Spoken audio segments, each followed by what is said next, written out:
మనం ప్రత్యేకించి మన రాష్ట్రంలో చాంద్రమానాన్ని పాటిస్తాం. చాంద్రమానంలో 8వ నెల కార్తీక మాసం. కృత్తికా నక్షత్రంతో పౌర్ణమి నాడు చంద్రుడు కూడి ఉన్నటువంటి నెల కనుక దీనికి కార్తీక మాసము అని పేరు. ఈ మాసానికి ఒక ప్రత్యేకత ఉంది. మిగిలిన మాసాల కన్నా చాలా భిన్నత్వంతో కూడుకుని ఉంటుంది. ఎందుచేత అంటే ఈ మాసము కేవలముగా భగవదారాధన ఒక్కటే కాదు, ఇందులో మనుష్య సంబంధాలకి కూడా విశేషమైనటువంటి ప్రాధాన్యత ఉంటుంది. ఒక తల్లి తండ్రి కడుపున పుట్టినటువంటి అన్నదమ్ములు అక్క చెల్లెళ్ల మధ్య ఉండవలసినటువంటి అనుబంధాలకి పెద్దపీట వేసి కొన్ని ప్రత్యేకమైనటువంటి తిథులు ఈ నెలలో నడుస్తాయి. అలాగే మనకి ఉన్నటువంటి చాలా చాలా గొప్ప విశేషం ఏమి అంటే, పాము దగ్గర నుంచి ప్రతి జీవిలో కూడా భగవత్ తత్వాన్ని చూసి నమస్కరించడం అలవాటు. అలా ఈ మాసం దగ్గరికి వచ్చేటప్పటికి ప్రత్యేకంగా నాగుల్ని కూడా పూజ చేస్తారు. సరే, దీపానికి ఎనలేని ప్రఖ్యాతి. ఇది కాక వనభోజనాలు ప్రత్యేకంగా ఈ మాసంలోనే నడుస్తాయి. ఇన్ని విధాలుగా వైవిధ్యాన్ని సంతరించుకున్నటువంటి మాసం. గోపూజలు కూడా వీటన్నిటితో పాటుగా చాలా విశేషంగా జరిగేటటువంటి మాసం. శుక్లపక్షంలో ఒక తిథి, కృష్ణపక్షంలో ఒక తిథి ప్రత్యేకంగా గోపూజ కొరకు మాత్రమే ఏర్పాటు చేయబడినటువంటి తిథులు కలిగినటువంటి మాసం. శివకేశవుల మధ్య ఏ విధమైనటువంటి భేదభావాన్ని పాటించకుండా త్రయంబకుడన్న పేరుతో పరమశివుణ్ణి, దామోదరుడన్న పేరుతో శ్రీ మహావిష్ణువుని ఒకే స్వరూపంగా భావన చేస్తూ పూజలు చేసేటటువంటి మాసం కార్తీక మాసం. విశేషించి కార్తీక మాసానికి ఉండేటటువంటి లక్షణం, విశేషమైనటువంటి మంచు కురియదు. ఈ మాసం దాటిందనుకోండి శరదృతువు వెళ్ళిపోతుంది.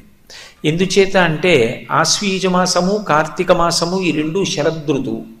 శరదృతువు దాటిపోయింది అంటే హేమంత ఋతువు ప్రారంభమైపోతుంది. హేమంత ఋతువు ప్రారంభమైందంటే విశేషంగా మంచు పడడం మొదలవుతుంది. మంచు పడడం మొదలైంది అంటే అది జీవకోటికి ఆరోగ్యానికి అంత యోగ్యమైనది కాదు. అందరూ బ్రాహ్మీ ముహూర్తంలో లేచి అనుష్ఠానం చెయ్యడం కూడా అంత తేలికైనటువంటి విశేషం కాదు. గ్రీష్మ ఋతువు ఉందనుకోండి, విశేషమైనటువంటి తాపంతో ఉంటుంది. అందుకే అంత తాపంతో ఉండేటటువంటి కాలంలో భగవంతుని యందు మనసు నిలబెట్టి ఆరాధన చెయ్యడం కూడా అంత తేలిక కాదు. వర్ష ఋతువు ఉందనుకోండి, హోరున వర్షములు పడుతుంటే భగవదారాధన యందు మనసు నిలబెట్టడం, దేవాలయాలకి వెళ్ళడం, ప్రదక్షిణం చెయ్యడం, దీపాలు వెలిగించడం, అనేకమైనటువంటి పూజాదులను నిర్వర్తించడం సుసాధ్యమైనటువంటి విషయం కాదు. ప్రకృతిపరంగా ఆలోచించినప్పటికీ కూడా ఈ కార్తీక మాసంలో ఉన్నంత సౌలభ్యం, ఇప్పుడు ఉన్నటువంటి ఆనుకూల్యత మిగిలిన మాసములలో కనపడదు. ఇది శరదృతువైనటువంటి కారణం చేత పండు వెన్నెల కురుస్తూ ఉంటుంది. చంద్రుడు పరమ ఆహ్లాదకరంగా ప్రకాశిస్తూ ఉంటాడు. ఆకాశమంతా చిన్న చిన్న తెల్లటి దూది పింజల వంటి మబ్బులతో నిండి ఉండి ప్రస్ఫుటమైనటువంటి కాంతి భూమి అంతటా కూడా ప్రసరించి ఉంటుంది. ఈ కాలంలో ప్రత్యేకించి రాత్రుల యొక్క నిడివి ఎక్కువగా ఉంటుంది, పగలు యొక్క నిడివి తక్కువగా ఉంటుంది. అందరూ కూడా ఉపాసన చెయ్యడానికి యోగ్యమైనటువంటి కాలం. మనకి ఋషులు దార్శనికులు, మనందరం కూడా ఋషులకు రుణపడిపోయాం. ఎందుకని అంటే ఋషులు కేవలం వాళ్ళు తరించడం కాదు, మనందరం కూడా తరించడానికి వీలుగా కాలాన్ని విభాగం చేసి మనకి అందించారు. అలా అందించినప్పుడు ఉపాసనని దృష్టిలో పెట్టుకుని, జంతూనాం నరజన్మ దుర్లభం కనుక నరుడిగా జన్మించినటువంటి వ్యక్తి భగవంతుని ఉపాసన చేసి భగవంతుణ్ణి పొందడానికి యోగ్యమైనటువంటి విభూతి ఏ కాలమునందు బాగా ప్రస్ఫుటమై ప్రసరిస్తుందో అటువంటి కాలమును గణన చేసి ఒక సంవత్సరాన్ని ప్రమాణంగా చేసుకుని దాన్ని రెండుగా విభాగం చేశారు. ఒకటి దక్షిణాయనం, రెండవది ఉత్తరాయణం. దక్షిణాయన పుణ్యకాలము అంటాం. ఎందుచేత అంటే దక్షిణాయనం అంతా కూడా ఉపాసన సంబంధమై ఉంటుంది. ఉపాసన అన్న మాటకు అర్థం ఏమిటంటే దగ్గరగా కూర్చుండుట అని. దగ్గరగా కూర్చుండుట అంటే ఏదో భౌతికంగా దగ్గరగా కూర్చోవడం కాదు, మనసులో భగవంతుడి గురించి చింతన చెయ్యడానికి ఎక్కువ అవకాశం ఉన్నటువంటి సందర్భం. లోపల ఏ పని చేస్తున్నా భగవంతుడి గురించినటువంటి స్మరణ ఉండాలి. ఏది జరుగుతుండనివ్వండి, అది భగవంతుడితో ముడిపడాలి. శంకర భగవత్పాదులు సౌందర్యలహరి చేస్తూ జపో జల్ప శిల్పం సకలమపి ముద్రా విరచన గతి ప్రాదక్షిణ్య క్రమణమశనాద్యౌతి విధి ప్రణామ సంవీశ సుఖమఖిలమాత్మార్పణ దృశా సపర్యాపర్యాయస్తభవతు ఎన్నే విలసితం అంటారు. ఒక మాట మాట్లాడుతున్నాను అనుకోండి, ఈ మాట మాట్లాడడానికి కావలసినటువంటి స్వరపీఠిక ఏ ఇతర ప్రాణుల యందు లేదు. కానీ మనుష్య జన్మ ఎత్తినటువంటి నాకు మాత్రమే పరమేశ్వరుడు అనుగ్రహించాడు. నేను మాట్లాడేటటువంటి మాట అందరి మనసులకు శాంతి కల్పించేదై ఉండాలి తప్ప, నేను మాట్లాడేటటువంటి మాట ఇతరుల యొక్క మనసుకు వ్యగ్రత కల్పించేది కాకుండుగాక. ఈ అనుగ్రహాన్ని నాకు పరదేవత ఇచ్చింది కాబట్టి దీన్ని నేను ఎప్పుడూ సద్వినియోగం చేసుకుంటాను అని మాట మాట్లాడే ముందు కానీ, మాట మాట్లాడిన తర్వాత కానీ మాట యొక్క గొప్పతనాన్ని తెలుసుకుని ఆ మాట మాట్లాడగలిగినటువంటి ప్రాణి 84 లక్షల జీవరాశులలో నరుడొక్కడేనని, అటువంటి నరుడిగా జన్మని పొందడానికి నాకంటూ ఒక ప్రత్యేకమైన పుణ్యం ఉందని తెలియకపోయినా భగవంతుని యొక్క నిర్హేతుక కృపాకటాక్ష వీక్షణము చేత మాత్రమే ఈ నరజన్మ లభించిందని, అటువంటి జన్మలో నాకు పరమేశ్వరుడు స్వరపీఠికి నిచ్చినందుకు కృతజ్ఞుడనై దాన్ని నేను దుర్వినియోగం చేయకుండా సర్వకాలములయందు కూడా దాన్ని సద్వినియోగం చేసుకుంటానని, పరదేవత ఇచ్చినటువంటి ఆ వైభవాన్ని ఆమె అనుగ్రహం కొరకే ఉపయోగించుకుంటానని నిరంతరం భావన చెయ్యడానికి పూజామందిరంతో సందర్భం ఉండదు. ఎప్పుడూ పూజామందిరంలోనే కూర్చోవలసినటువంటి అవసరం ఉండదు. ఏ మాట మాట్లాడవలసిన అవసరం వచ్చినా ఆ మాట మాట్లాడడానికి శక్తినిచ్చినటువంటి పరదేవతని స్మరించి కృతజ్ఞతని ఆవిష్కరించడానికి మనసులో సంస్కృతి, ఆ ఆర్ద్రమైనటువంటి భావన ఉంటే చాలు. అదిగో అది ఉపాసన. ఏది చేస్తున్నా మనసులో భగవంతుడు స్మరణలోకి రావడం. పానీయంబులు త్రావుచున్ కుడుచుచున్ భాషించుచున్ హాసలీలా నిద్రాదులు చేయుచున్ తిరుగుచున్ లక్షించుచున్ సంతత శ్రీనారాయణ పాదపద్మయుగళీ చింతామృతాస్వాద సంధానుండై మరచన్ సురారిసుతుడే తద్విశ్వమున్ భూవరా అంటారు పోతనగారు భాగవతంలో. ప్రహ్లాదుడు ఏది పైకి చేస్తున్నా లోపల భగవంతుని యొక్క దర్శనాన్ని పొందుతూ పరమ ఆనందాన్ని పొందుతుండేవాడు. అలా ఉపాసన చెయ్యాలి అంటే మనసు నిలబడాలి. అన్నిటికన్నా ప్రధానం మనసు. అది ఇంద్రియములను యాంత్రీకరణ చేసి ఎక్కడికో వెళ్ళిపోతుంది. ఒక పూజ మొదలు పెట్టాననుకోండి, ఓం నిధనపతయే నమః అన్నప్పుడు ఉంటుంది, ఓం నిధనపతాంతికాయ నమః అనేటప్పటికి ఎక్కడికో వెళ్ళిపోతుంది. చేతిని యాంత్రీకరిస్తుంది, నోటిని యాంత్రీకరిస్తుంది, నోరు నామం చెప్తుంది, చేయి పట్టుకెళ్ళి పువ్వులు భగవంతుని యొక్క పాదముల యందు సమర్పిస్తుంటుంది. ఈశ్వరుడు అంటాడు, నాకు ఇవన్నీ అక్కర్లేదు, ఈ పదార్థములన్నిటినీ నేనే సృజించాను, నువ్వు కొత్తగా తెచ్చేది లేదు, నేను సృజించినది నాకు ఇస్తున్నావు. నీ శరీరాన్ని కూడా నువ్వు సృజించుకోలేదు. 7 ధాతువులతో చర్మము, రక్తము, మాంసము, కొవ్వు, అస్థి, శుక్ల, మేధ అనబడేటటువంటి 7 పదార్థములతో దాన్ని నేనే తయారు చేశాను. నాకు కావలసింది నీ మనసు నా పాదముల దగ్గర పెట్టు. నువ్వెవరన్నది నాకు అనవసరం. నరత్వం, దేవత్వం, నగవన మృగత్వం, మశకత, పశుత్వం, కీటత్వం భవతు విహగత్వాది జననం సదాత్వత్పాదాబ్జ స్మరణ పరమానందలహరీ విహారాసక్తం చేద్రూదయమిహ కింతేన వపుషా అంటారు శంకర భగవత్పాదులు. శరీరంతో సంబంధం లేదు. మనసు భగవంతుని దగ్గర పెట్టగలిగినటువంటి ప్రాణి ఏదైనా తరించింది. ఒక్కొక్కసారి మనుష్య జన్మ కాకపోయినా తరించిన ఉన్నాయి. ఏ వేదంబు పఠించలూత భుజగంబే శాస్త్రముల్ సూచే తానే విద్యాభ్యాసమునర్చె కరి చించే మంత్రమోహించే బోధావిర్భావ నిధానముల్ చదువులయ్యా కాదు మీ పాద సంసేవాసక్తియ కాక జంతు తతికిన్ శ్రీకాళహస్తీశ్వర అంటాడు ధూర్జటి. ఒక సాలెపురుగు, ఒక ఏనుగు, ఒక పాము తరించాయి. ఒక కొండ నరత్వం దేవత్వం నగవన మృగత్వం వశకత పశుత్వం కీటత్వం భవతు విహగత్వాది జననం అని శంకరులు అన్నట్టుగా ఒక కొండ అయితేని భద్రాద్రి తపస్సు చేసి రామచంద్రమూర్తిని తన శిరస్సు మీద నిలబెట్టుకోగలిగింది. వామాంకస్థిత జానకీ పరిలసత్కోదండ దండంకరీ చక్రం చోర్ధ్వకరీడ బాహుయుగళే శంఖం శరం దక్షిణి బిభ్రాణం జలజాతపత్రనయనం భద్రాద్రిమూర్ధ్ని స్థితం కేయూరాది విభూషితం రఘుపతిం సౌమిత్రియుక్తం భజే. ఆ భద్రాచలం ఎంత గొప్పదైంది, వెంకటాచలం ఎంత గొప్పదైంది, శ్రీశైలం ఎంత గొప్పదైంది. పర్వతములైతే మాత్రం అవి భగవంతుణ్ణి తమ శిరస్సును దాల్చి తరించాయి. మనస్సు భగవంతుని యందు నిలబెట్టడానికి యోగ్యమైనటువంటి కాలాన్ని ఋషులు గణన చేసి దాన్ని బ్రాహ్మీ ముహూర్తము అని నిర్ణయం చేశారు. బ్రాహ్మీ ముహూర్తము అంటే సూర్యోదయానికి ముందు ఉండేటటువంటి కాలం. సూర్యోదయం నుంచి 88 నిమిషాల ముందున్న కాలాన్ని బ్రాహ్మీ ముహూర్తం ఉండేటటువంటి కాలము అని పిలుస్తారు.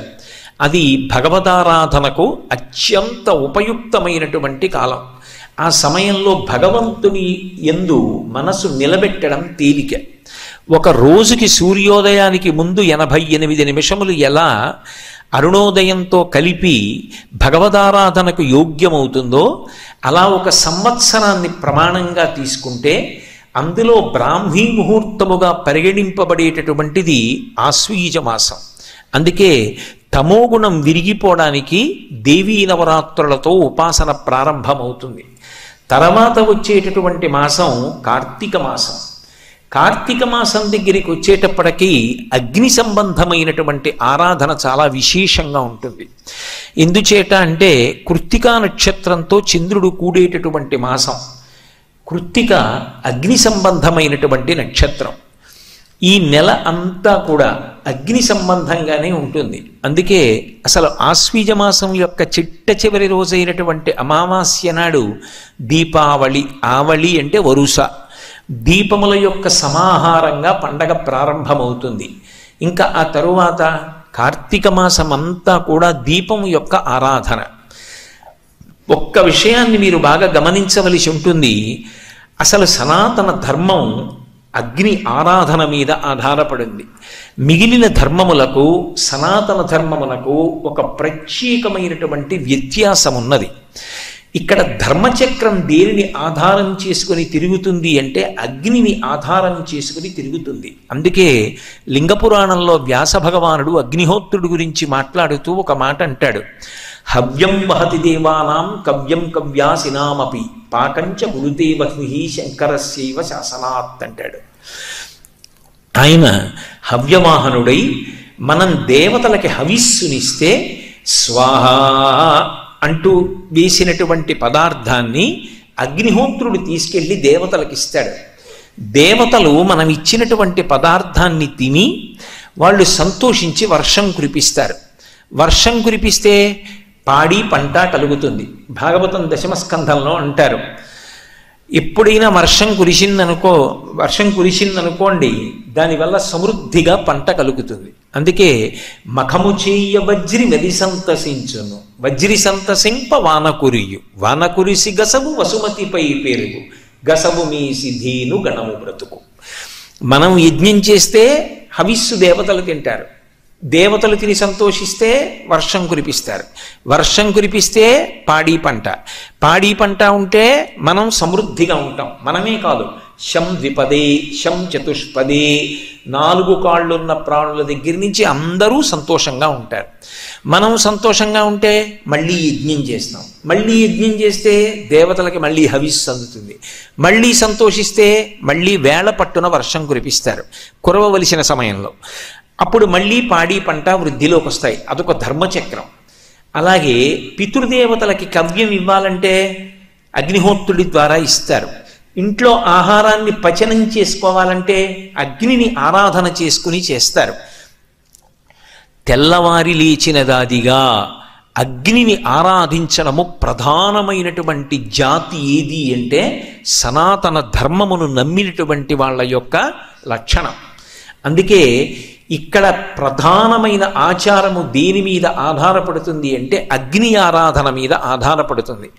అగ్నిని ఆరాధించడం ఎవరో కొన్ని వర్ణముల వారు మాత్రమే చేసేటటువంటిది కాదు, అన్ని వర్ణముల వారు అగ్ని ఆరాధన చేస్తారు. అందుకే వైద్యనాథ దీక్షితీయాన్ని పరిశీలిస్తే అన్ని వర్ణముల వారు అగ్ని ఆరాధన చేస్తారు అనేటటువంటి విషయం సుస్పష్టంగా తెలుస్తుంది.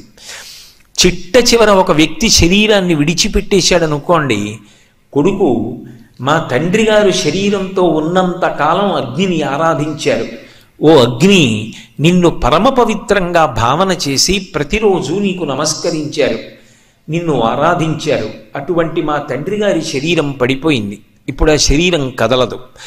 మా నాన్నగారు బ్రతికున్నంత కాలం నీకు హవిస్సునిచ్చారు, ఇవాళ మా నాన్నగారి శరీరాన్ని హవిస్సుగా నీలో వేసేస్తున్నాను, దీన్ని కాల్చక ఇబ్బంది పెట్టకుండా భగ్గున కాల్చి పంచభూతముల యందు కలిపేసేయమని కొడుకు ప్రార్థన చేసి తండ్రి శరీరాన్ని అగ్నిహోత్రంలో హవ్యంగా సమర్పించేస్తాడు.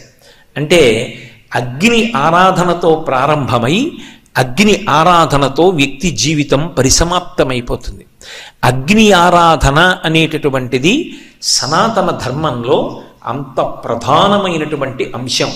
శ్రియమిచ్చేత్ హుతాశన, శ్రియం కావాలి అంటే అది కేవలము అగ్నిహోత్రుడి వలన మాత్రమే సాధ్యమవుతుంది.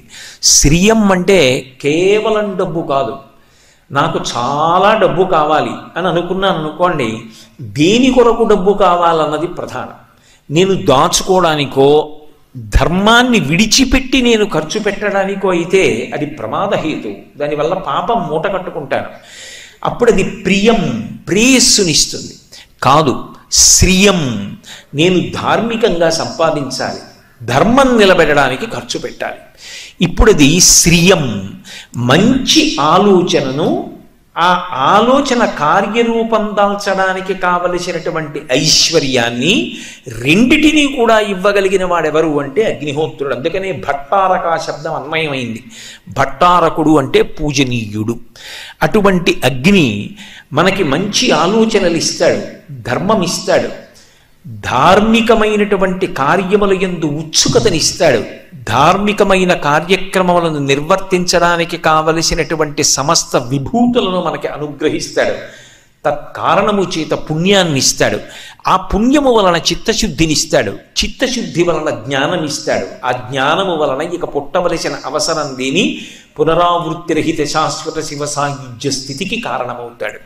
అందుకే సనాతన ధర్మంలో అగ్ని ఆరాధనకు అంత ప్రత్యేకత ఉంది. విశేషించి ఈ ఋతువు దగ్గరికి వచ్చేటప్పటికీ ఒక లక్షణం ఉంది. యమధర్మరాజు గారి యొక్క ఒక దంస్ట్ర శరదృతువులో బయటికి వస్తుంది అని దేవీ భాగవతం. ద్వావృతు యమదంస్ట్రాఖ్యేనూనం సర్వజనీషు వైహి అని. వసంత ఋతువులో ఒక కోర బయటికి వస్తుంది, శరదృతువులో ఒక ఋతువు బయటికి వస్తుంది. ఈ రెండు ఋతువుల్లో ఆయన కోర బయటికి వచ్చిన కారణం చేత ప్రకృతి సంబంధమైనటువంటి ఉపద్రవములు సంభవిస్తాయి, అంటురోగాలు సంభవిస్తాయి. దీపపు పురుగులు ఎలా పడిపోతారో ప్రజలు అలా పడిపోతారు, జీవరాశి అలా పడిపోతుంది, ఐశ్వర్యము అలా నశించిపోతుంది. అలా పడిపోకుండా ఉండాలి అంటే ఆశ్వీజ మాసంలో అమ్మవారి ఆరాధనతో మొదలుపెట్టి పరమమంగళప్రదమైనటువంటి రీతిలో కార్తీక మాసం దగ్గరికి వచ్చేటప్పటికి దీపాన్ని ఆరాధించడం, దీపాన్ని వెలిగించడం ప్రధానమవుతుంది. ఎందుచేత దీపం వెలిగించాలి అంటే పైకి భక్తి, దీపము, మంగళప్రదత్వము, పరమసత్యములు, ఆంతరముగా దాని యందు ఒక విశేషం ఉంది. హృదయ నాడి అని ఒక నాడి, ఏదో నరములు కనపడినట్టుగా నాడులు కనపడతాయని ఉండదు, అది యోగశాస్త్రం. హృదయ నాడి అని, ఆ హృదయ నాడి స్పందన ఎంతకాలం ఉంటుందో అంతకాలమే ఆ జీవి ఉంటాడు.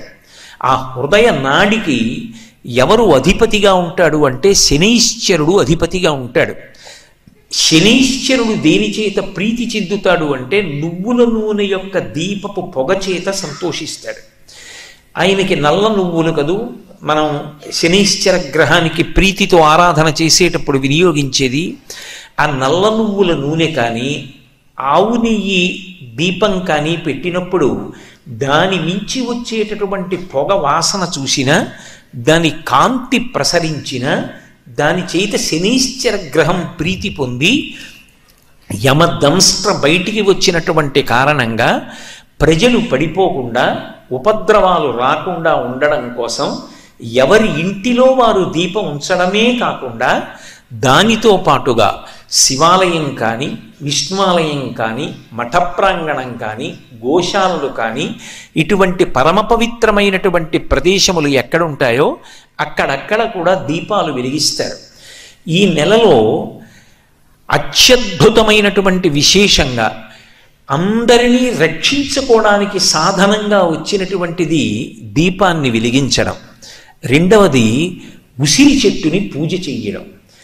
మనకి ఒక విశేషం ఉంది. ప్రకృతి స్వరూపంగా ఏదో ఈ చెట్టు ఈ ఋతువులో ఈ కాయ కాస్తోంది అని విడిచిపెట్టరు. ఏమి ఆ ఋతువులోనే ఆ చెట్టు ఎందుకు కాయ కాయాలి? వసంత ఋతువులోనే మామిడి చెట్టు ఎందుకు కాయ కాయాలి?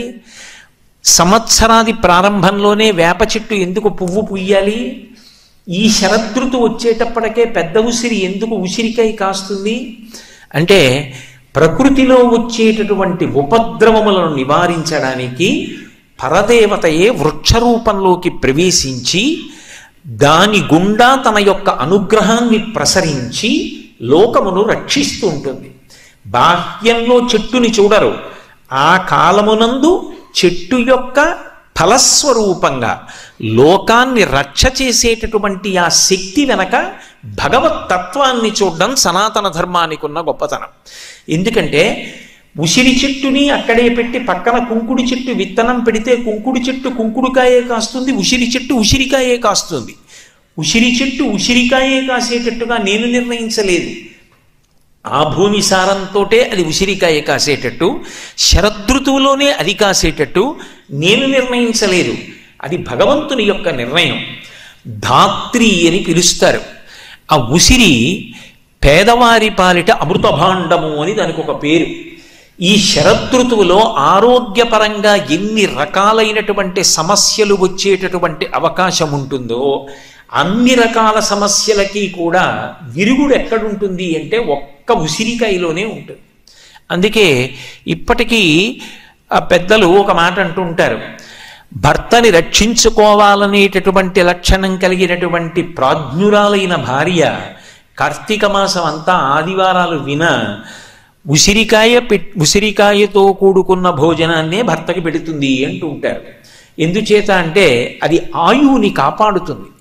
ఈ ఋతువులో ఏ 3 రకములైనటువంటి దోషములు, వాతము, పిత్తము, అలాగే వేడి, ఈ 3టిని కూడా నివారించి ఆరోగ్యంగా ఉండేటట్టుగా చేయగలిగినటువంటి శక్తి దేని యందు ఉంది అంటే ఉసిరికాయలో ఉంది.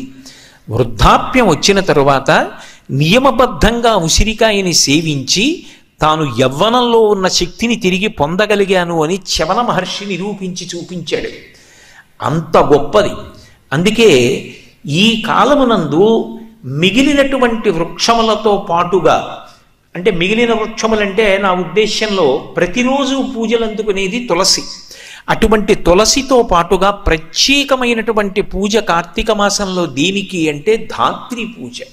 ఉసిరికి పూజ చేస్తారు. ఉసిరికి చేసేటటువంటి పూజ కూడా సామాన్యంగా ఉండదు. కార్తీక మాసంలో ఉసిరి చెట్టుకు చేయవలసినటువంటి పూజ యొక్క కల్పాన్ని ప్రత్యేకంగా ధర్మసింధు లాంటి గ్రంథాలు మనకి తెలియచేసాయి. ఉసిరి చెట్టు ఎక్కడ ఉంటుందో అక్కడికి వెళ్ళి ఆ ఉసిరి చెట్టు దగ్గర నిలబడి దాని యొక్క మొదట్లో ఇంత పసుపో కుంకుమో అక్షతలో సమర్పించి ఉసిరి చెట్టుని ప్రార్థన చేస్తూ కొన్ని మాటలు చెప్తారు. ఇక్కడ మీరు ఒక విషయం గమనించాలి. యజుర్వేదంలో కూడా రుద్రాధ్యాయంలో ఒక మాట అంటారు, నమో వృక్షేభ్యో హరికేశాయోపవీతినే పుష్టానాం పతయే నమో నమో అంటారు. ఈ చెట్టు రూపంగా ఉన్న శివుడికి నమస్కారం, చెట్టు ఆకులుగా ఉన్న శివుడికి నమస్కారం, చెట్టు ఆకులలో ఆకుపచ్చతనంగా ఉన్న శివుడికి నమస్కారం అంటారు. అలా ఈ ధాత్రి రూపంలో ఉన్నటువంటి ఈ ఉసిరి చెట్టు ఉందే, ఇది చెట్టు అని నేను అనుకోవట్లేదు. ఇది పరదేవత. పరదేవత అయి ఈ కాలంలో ఎన్ని ఉపద్రవాలు వస్తాయో అన్ని ఉపద్రవాలకి విరుగుడు కూడా ఈ చెట్టులోంచి వస్తోంది. అంటే అమ్మవారే ఈ చెట్టు రూపంలో నిలబడి అనుగ్రహాన్ని కురిపిస్తోంది. ప్రత్యేకించి శరదృతువులో కార్తీక మాసంలో ఇంత అనుగ్రహాన్ని వర్షించేటటువంటి ఈ చెట్టు లోపల పరదేవతయే ఉండి ఇదిగో ఇలా అనుగ్రహిస్తోంది. అందుకే మొట్టమొదటనే ఏం చెప్తారంటే ధాత్రీదేవి నమస్తుభ్యం సర్వపాప క్షయంకరి పుత్రాం దేహి మహాప్రాజ్ఞే యశోదేహి బలంచమే. ఆ ఉసిరి చెట్టు దగ్గరికి వెళ్ళి నమస్కరించి మనం చెప్పవలసినటువంటి విషయాన్ని ఋషి దార్శనికుడై మన కొరకని మనం ఆ సమయంలో చెప్పలేకపోతామేమోనని ఆయనే మనకి అందించినటువంటి విశేషం. మేధాం ప్రజ్ఞాంచ సౌభాగ్యం విష్ణుభక్తించ శాశ్వతీం నీరోగం కురుమాం నిత్యం నిష్పాపం కురు సర్వదా. ఇది ఉసిరి చెట్టు దగ్గర కార్తీక మాసంలో తప్పకుండా చెప్పండి. ఒకవేళ ఎవరి ఇంటిలోనైనా ఉసిరి చెట్టు ఉందనుకోండి, వాళ్ళంత భాగ్యవంతులు ఎవరు ఉండరు. ఎందుకో తెలుసా? వాళ్ళు ఎక్కడికి వెళ్ళవలసిన అవసరం లేకుండా ఇంట్లో పూజా మందిరంలో ప్రతిరోజు గృహదేవతల్ని ఆరాధించిన తర్వాత కార్తీక మాసంలో చక్కగా ఉసిరి చెట్టు దగ్గరికి వచ్చి ఈ శ్లోకాలు చెప్పవచ్చు. అందులో ఒక మాట అంటారు, అమ్మా ధాత్రీదేవి నమస్తుభ్యం. దేవి అంటే దివు ప్రకాశించున్నది, నాకు కనపడకుండా లోపల పరదేవతానుగ్రహం ఉంది. అది ఈ మాంసచిక్షునకు గోచరం కాకపోవచ్చు.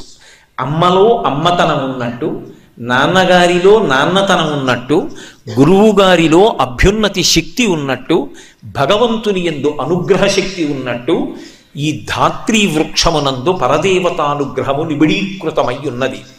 అటువంటి ధాత్రీదేవి నీకు నేను నమస్కరిస్తున్నాను.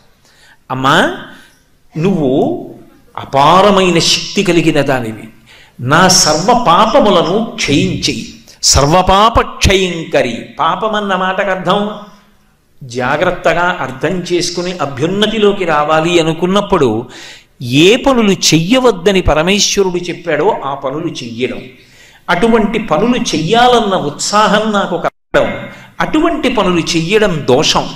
కానీ అమ్మా ఏ కారణం చేతనో ఏ లౌల్యానికో చేశాను, ఆ దోషాన్ని తొలగించి ఇకపైన నాకు అటువంటి అనురక్తి కలగకుండా ఏ పనులు చెయ్యమని నువ్వు చెప్పావో ఆ పనులు చెయ్యడంలో నాకు ఉత్సాహం కలిగేటట్టు చెయ్యి. సర్వపాప క్షయంకరి పుత్రాం దేహి. నాకు వంశం నిలబడాలి, నేను కన్యాదానం చెయ్యాలి, అందుకని నాకు కొడుకుని కూతుర్ని, కొడుకుంటే మనవణ్ణి మునిమనవల్ని, అమ్మా నా వంశం నిలబడేటట్టు అనుగ్రహించు. అంటే ఇప్పుడు మీరు ఒక్క విషయం గమనించండి, ఋషికి అనవసరపు విషయాలు చెప్పవలసిన అగత్యం లేదు. ఆయన బిరుదులు కోరుకోలేదు, ఆయన సన్మానపత్రాలు కోరుకోలేదు, ఆయన తాంబూలాలు కోరుకోలేదు, ఆయన సభలన్నింటికి వెళ్ళి మాట్లాడాలని కోరుకోలేదు. ఆయన ఒకే ఒక ఉద్దేశ్యం, లోకాన్ని అనుగ్రహించడం. అటువంటి ఋషిప్రోక్తమైన విషయముల యందు కూడా దోషం పట్టే ప్రయత్నం చెయ్యడం సంస్కారహీనత్వం. అందుకే ఋషి దార్శనికుడై మనకు అందిస్తున్నాడు. మనమేది చూడలేకపోయామో దాన్ని చూడగలగడం ఋషి యొక్క గొప్పతనం. కాలమునందు, దేశమునందు, వాతావరణమునందు, ప్రకృతి యందు ప్రకటనమయ్యేటటువంటి భగవద్విభూతిని ఆయన లెక్కగట్టగలడు. 3 రోజుల తరువాత సముద్రంలో ఏర్పడేటటువంటి అల్పపీడనాన్ని ఒక రాడార్ ఎలా కనిపెడుతుందో, ప్రకృతిలో ఏ ఏ పదార్థముల నుండి భగవద్విభూతి వ్యక్తమవుతోందో కనిపెట్టగలిగినటువంటి శక్తి ఋషి ఎందున్నది. ఒక రాడార్ యందు ఆ శక్తి ఉన్నది అని నువ్వు అంగీకరించగలిగితే ఒక ఋషి యందు కూడా అటువంటి శక్తి ఉంటుంది అని అంగీకరించాలి. అది ఆయన మేధస్సు. నాకు లేదు కాబట్టి ఆయన ఎందు ఉండదు అని అనకూడదు. నేను ఐఏఎస్ చదువుకోలేదు కాబట్టి ఐఏఎస్ చదువుకున్న వాళ్ళు ఉండరు అంటే ఎంత దారుణమో, నాకు ఆ శక్తి లేదు కాబట్టి ఋషి చెప్పినది తప్పనడం అంతే తప్పు. కాబట్టి ఆ ఉసిరి చెట్టు యందు పరదేవతానుగ్రహము ప్రస్ఫుటమై ఉన్నది.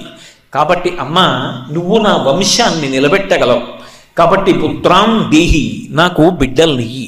అంతేకాదమ్మా, దానితో పాటుగా తల్లి మంచి పనులు చేసినవాడు అన్న కీర్తిని నాకి. అంటే నా మనసులోంచి మంచి పనులు చెయ్యాలన్న సంకల్పాలు కలగాలి.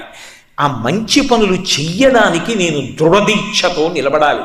మహాత్మా గాంధీ గారంతటి వారు తన జీవిత చరిత్రలో రాసుకున్నారు. అసలు జీవితంలో ఎక్కువ రాళ్ల దెబ్బలు ఎవరు తింటారు అంటే, మంచి పనులు చేద్దామని ఎవడు నడుం కట్టుకుంటాడో వాడికే ఎక్కువ రాళ్ల దెబ్బలు తగులుతాయి. చెడ్డ పనులు చేద్దామనుకున్నవాడు వాడి బతుకే అంతా అని వదిలేస్తారు. కానీ మంచి పనులు చేద్దామని నిలబడిన వాడు ఉంటాడే, వాడికే రాళ్ల దెబ్బలు ఉంటాయి. నేను నా జీవితంలో మంచి పని చేద్దామనుకున్న నాడు మొట్టమొదట జీవితంలో తెలుసుకున్న ప్రథమ సత్యం ఇదే అని రాసుకున్నారు గాంధీ గారు. కాబట్టి తల్లి, నాకు ఒక మంచి సంకల్పం కలగచ్చు, కానీ దాన్ని ఆచరణలోకి తీసుకొద్దామంటే ఎన్నో వ్యతిరేక శక్తులు బయలుదేరుతాయి. వాటి గురించి పట్టించుకోకుండా ముందుకెళ్ళడం మొదటి లక్షణం. పట్టించుకోకుండా ముందుకెళ్ళి మంచికి నిలబడగలిగినటువంటి ధృతి నిలబడి కీర్తివంతుడు కావడం నీ అనుగ్రహం చేత కలగాలి. లేకపోతే నాకెందుకు ఈ గొడవంతా అని వదిలిపెట్టేయచ్చు. అలా వదిలిపెట్టేయకుండా నిలబడగలిగినటువంటి ధృతిని నాకి, ఆ కీర్తిని నాకి, వాడిలా బ్రతకండి అని మా ఇంట్లో వాళ్ళు చెప్పుకోవాలి. అమ్మా, నన్ను అటువంటి యశోవిరాజితుణ్ణి చెయ్యి. అంతేకాదు, ప్రజ్ఞాం మేధాంచ సౌభాగ్యం, నాకు ప్రజ్ఞని, మేధస్సుని, సౌభాగ్యాన్ని, అన్నిటికన్నా అమ్మ నాకు విష్ణుభక్తించ శాశ్వతి, శాశ్వతమైనటువంటి విష్ణుభక్తిని నాకు అనుగ్రహించు. తల్లి, నీరోగం కురుమాం నిత్యం, నా శరీరము రోగము లేకుండా ఉండేటట్టుగా చూడు. శరీరమునకు రోగం ఉండకూడదు, మనసుకి నిరుత్సాహం ఉండకూడదు. ఎంత ఆరోగ్యవంతమైన శరీరం కానివ్వండి, మంచి శ్రేష్టమైన ఆహారం తింటాను, ప్రతిరోజు 1 గంట సేపు వ్యాయామం చేస్తాను, ఆరోగ్యంతో ఉంటాను. ఏం చేస్తావు ఆ ఆరోగ్యవంతమైన శరీరంతో? ఏమీ చెయ్యను, ఇంట్లో కూర్చుంటాను, ఏవో అక్కర్లేని కబుర్లన్నీ మాట్లాడుతూ ఉంటాను. ఇప్పుడు ఆ శరీరం వల్ల ఎవరికి ఉపయోగం? సమాజానికి ఏమిటి ఉపయోగం? ఇంకొకడు ఉన్నాడు, శరీరం దేనికి సహకరించదు, కానీ ఆయన మనసుకి మాత్రం ఉత్సాహం ఉంది. అలా డేకుతోనో పాకుతోనో ఏదో ఒక మంచి పని చేస్తూ ఉంటాడు. మనసు జవంతో ఉండి ఉత్సాహంతో ఉండి శరీరం సహకరించకపోయినా తగినన్ని పనులు చేయలేడు. శరీరం మంచి ఆరోగ్యంగా ఉండి మనసు ఉత్సాహంతో సత్సంకల్పములతో లేకపోయినా సమాజములకు హితం ఉండదు. అందుకే మనసు ఉత్సాహంతో ఉండాలి, శరీరము ఆరోగ్యంతో ఉండాలి. అమ్మా, ఇవి నువ్వు నాకు అనుగ్రహించు. ఎవరిని అడుగుతున్నారు? ఉసిరి చెట్టును అడుగుతున్నారు. ఉసిరి చెట్టును అడిగి 108 నామాలో సహస్రనామాలో సాధారణంగా దేవతలకి చెప్తారు. కానీ ఉసిరి చెట్టు దగ్గరికి వెళ్ళి నిలబడినప్పుడు కూర్చుని చెప్పాలని కూడా నియమం లేదు. 21 నామములు చెప్పాలి. ధాత్రీ నమః, కాంత్యై నమః, శాంత్యై నమః, మేధాయై నమః, కళ్యాణ్యై నమః, విష్ణుపత్న్యై నమః, మహాలక్ష్మ్యై నమః, ప్రకృత్యై నమః, కమలాయై నమః, రమాయై నమః, అబ్ధిసంభవాయై నమః, పద్మసంభవాయై నమః, సావిత్ర్యై నమః, గాయత్ర్యై నమః, విశ్వరూపాయై నమః, సుధృత్యై నమః. ఇటువంటివి 21 నామాలు ఉన్నాయి. ఆ 21 నామములు చెప్పి 8 ప్రదక్షిణములు చెయ్యాలి. ఒక ప్రదక్షిణం కాదు, 8 సార్లు ప్రదక్షిణం చెయ్యాలి. కార్తీక మాసం మొత్తం మీద ఒక్కసారైనా నువ్వు ఉసిరి చెట్టుకి 8 దీపములుంచు అన్నారు. ఏమిటి 8 దీపములు అంటే? 8 దిక్కుల యందు 8 దీపములు పెట్టాలి.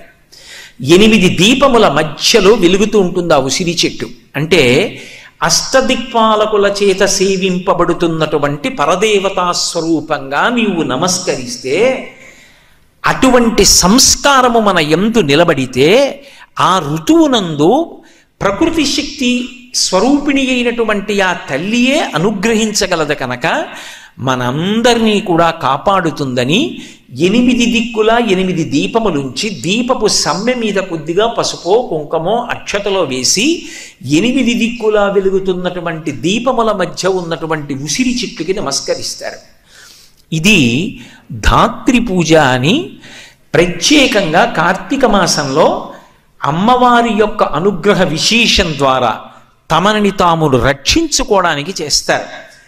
అగ్ని ఆరాధన విశేషంగా ఉండేటటువంటి మాసం కనుక ఒక్క కార్తీక మాసం దగ్గరికి వచ్చేటప్పటికీ అనేక రకములైనటువంటి దీపములు ఉంచుతారు. తత్వతః ఎక్కడ దీపం పెట్టినా దీపానికి ఉండేటటువంటి లక్షణం ఒక్కటే. కానీ అది ఎక్కడ పెట్టబడింది అనేటటువంటి దాన్ని బట్టి ఆ దీపానికి ఒక పేరు వస్తుంది.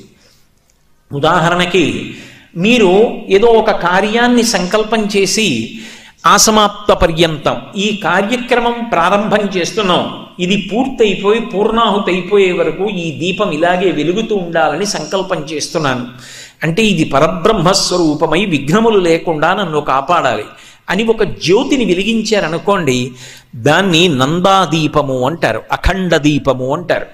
తిరుమల క్షేత్రంలో వెంకటేశ్వర స్వామి వారి సన్నిధానంలో ఆయన పద్మపీఠం మీద నిలబడినప్పుడు చతుర్ముఖ బ్రహ్మగారు మొట్టమొదట ఆ దేవాలయంలో ఆనందనిలయ విమానంలో అఖండ దీపం వెలిగించాడు. ఆనాటి నుంచి ఈనాటికి ఏనాటికి ఆ అఖండ దీపం అలాగే వెలుగుతూ ఉంటుంది. అది అఖండ దీపం. అలాగే ఒక కార్యక్రమం చేసేటప్పుడు ఇది ఈ కార్యక్రమ ఆసమాప్త పర్యంతం వెలగాలి అని వెలిగించారనుకోండి, దాన్ని అఖండ దీపం అంటారు లేదా నందాదీపము అంటారు.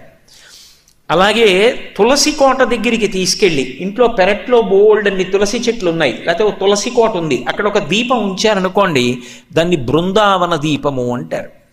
పూజా మందిరంలో వెలిగించారనుకోండి అర్చనా దీపము అంటారు. దాన్ని పట్టుకెళ్ళి బలిపీఠం మీద పెట్టారనుకోండి బలిదీపము అంటారు. మీరు ఎక్కడ దీపాన్ని వెలిగించారు అన్న దాన్ని బట్టి ఆ దీపము యొక్క పేరు మారుతూ ఉంటుంది. తత్వతః మాత్రం దీపము దీపమే. కానీ ఇందులో మీరు ఒక్క విషయాన్ని గమనించాలి. భారతదేశంలో ఇవాళ కాదు, ఈ దీపానికి ఎనలేని ప్రఖ్యాతి. నేను ఇందాక మీతో వెంకటాచల క్షేత్ర ప్రసక్తి తీసుకొచ్చాను కదా, అలాగే బదరీ లాంటి క్షేత్రాలలో కొన్ని నెలల పాటు దేవాలయాన్ని మూసేస్తారు, చలికి ఎవ్వరూ వెళ్ళలేక. పెద్ద పాలికలో దీపం వేసి వదిలిపెట్టి తలుపులు మూసేస్తారు. కొన్ని నెలల తర్వాత మళ్ళీ వెళ్ళి తలుపు తీసేటప్పటికీ అంత చలికి అన్నీ గడ్డకట్టేస్తాయేమో కానీ ఆ దీపం మాత్రం అలాగే వెలుగుతూనే ఉంటుంది. అంటే ఈ దేశంలో భగవంతుని యొక్క ఆస్తిక్యానికి ఆయన ఉన్నాడనేటటువంటి పరమ సత్యాన్ని నిరూపణం చేస్తూ నిలబడినది ఏది అంటే ఆ జ్యోతిస్వరూపం. అందుకే పరబ్రహ్మాన్ని జ్యోతిగా కీర్తిస్తారు, గురువుని జ్యోతిగా కీర్తిస్తారు. మా ఇంట దీపం వెలిగించాడండి అంటారు. మహోపకారం చేసిన వాడు ఉన్నాడనుకోండి, అది ఒక రోజుకో ఒక పూటకో చేసినది కాదు, ఒక జీవితానికి సరిపడ ఉపకారం, లేదా ఇక మళ్ళీ పుట్టవలసిన అవసరం లేని మహోపకారం, గురువు చేసే ఉపకారం. ఇంట దీపం వెలిగించాడు అంటారు. దేవాలయంలో దీపపు యొక్క కాంతిలో పరమేశ్వర దర్శనం చేస్తారు. ఆ దీపాన్ని గురువుగా భావిస్తారు. గురువు గారి వాక్కుల వలన భక్తి కలిగి నేను భగవద్ దర్శనానికి వచ్చాను, అదిగో ఆ దీపమే మా గురువు గారు అని దీపంలో గురువు గారిని దర్శనం చేస్తారు. దీపము అంత గొప్పది. అందున ఒక్క కార్తీక మాసం దగ్గరికి వచ్చేటప్పటికీ ఒక ప్రత్యేకమైనటువంటి దీపాన్ని వెలిగిస్తారు. దాన్ని ఆకాశ దీపము అంటారు. ఇది మిగిలినటువంటి నెలలలో వెలిగిస్తారు అని లేదు, కానీ ఒక్క కార్తీక మాసంలో వెలిగిస్తారు. ఈ దీపాన్ని వెలిగించడం అనేటటువంటిది సాధారణంగా మనం దేవాలయాల్లో చూస్తూ ఉంటాం. ధ్వజస్తంభానికి అడ్డంగా ఒక కొయ్య ఉంచి దానికి ఒక కప్పీని ఏర్పాటు చేసి గాలి లోపలికి ప్రవేశించడానికి వీలుగా చిన్న చిన్న రంధ్రములతో కూడుకున్నటువంటి భరిణె వెంటి ఒక పరికరంలో దీపాన్ని వెలిగించి తాడు పట్టి లాగి పైకి ఎత్తుతారు. దాన్ని ఆకాశదీపము అని పిలుస్తూ ఉంటారు. యథార్థమునకు ఆకాశదీపం ఒక్క దేవాలయంలోనే కాదు, ఇంట్లో కూడా ఆకాశదీపం వెలిగించవచ్చు. ఇంట్లో కూడా ఆకాశదీపం వెలిగించవచ్చు, దాని చేత ఎనలేని ప్రయోజనాన్ని పొందవచ్చు అని శాస్త్రవాక్కు. ఎలా వెలిగించవచ్చు అంటే యజ్ఞంలో ఉపయోగించేటటువంటి చెట్లు ఏవి ఉంటాయో అటువంటి చెట్టు కొమ్మ ఇంటి యజమాని యొక్క చేయి ఎంత పొడుగుంటుందో అంత పొడుగు కొయ్యతో తయారు చేస్తారు. ఏదో మా ఇంటికి నేను యజమానిని, నా చెయ్యి ఎంత పొడుగుంటుందో అంత పొడుగు చెక్క ఒకటి తయారు చేసి దాని మీద మధ్యలో ఒక జ్యోతిని వెలిగిస్తారు. చుట్టూ 8 చిన్ని చిన్ని ప్రమిదల వంటి ఉంటాయి, అందులో 8 చిన్న దీపాలు వెలుగుతుంటాయి, మధ్యలో పెద్ద దీపం వెలుగుతూ ఉంటుంది. ఈ దీపాన్ని ప్రదోష వేళలో బయటికి తీసుకొచ్చి కానీ ఇంటి మేడ మీద కానీ వెలిగిస్తారు.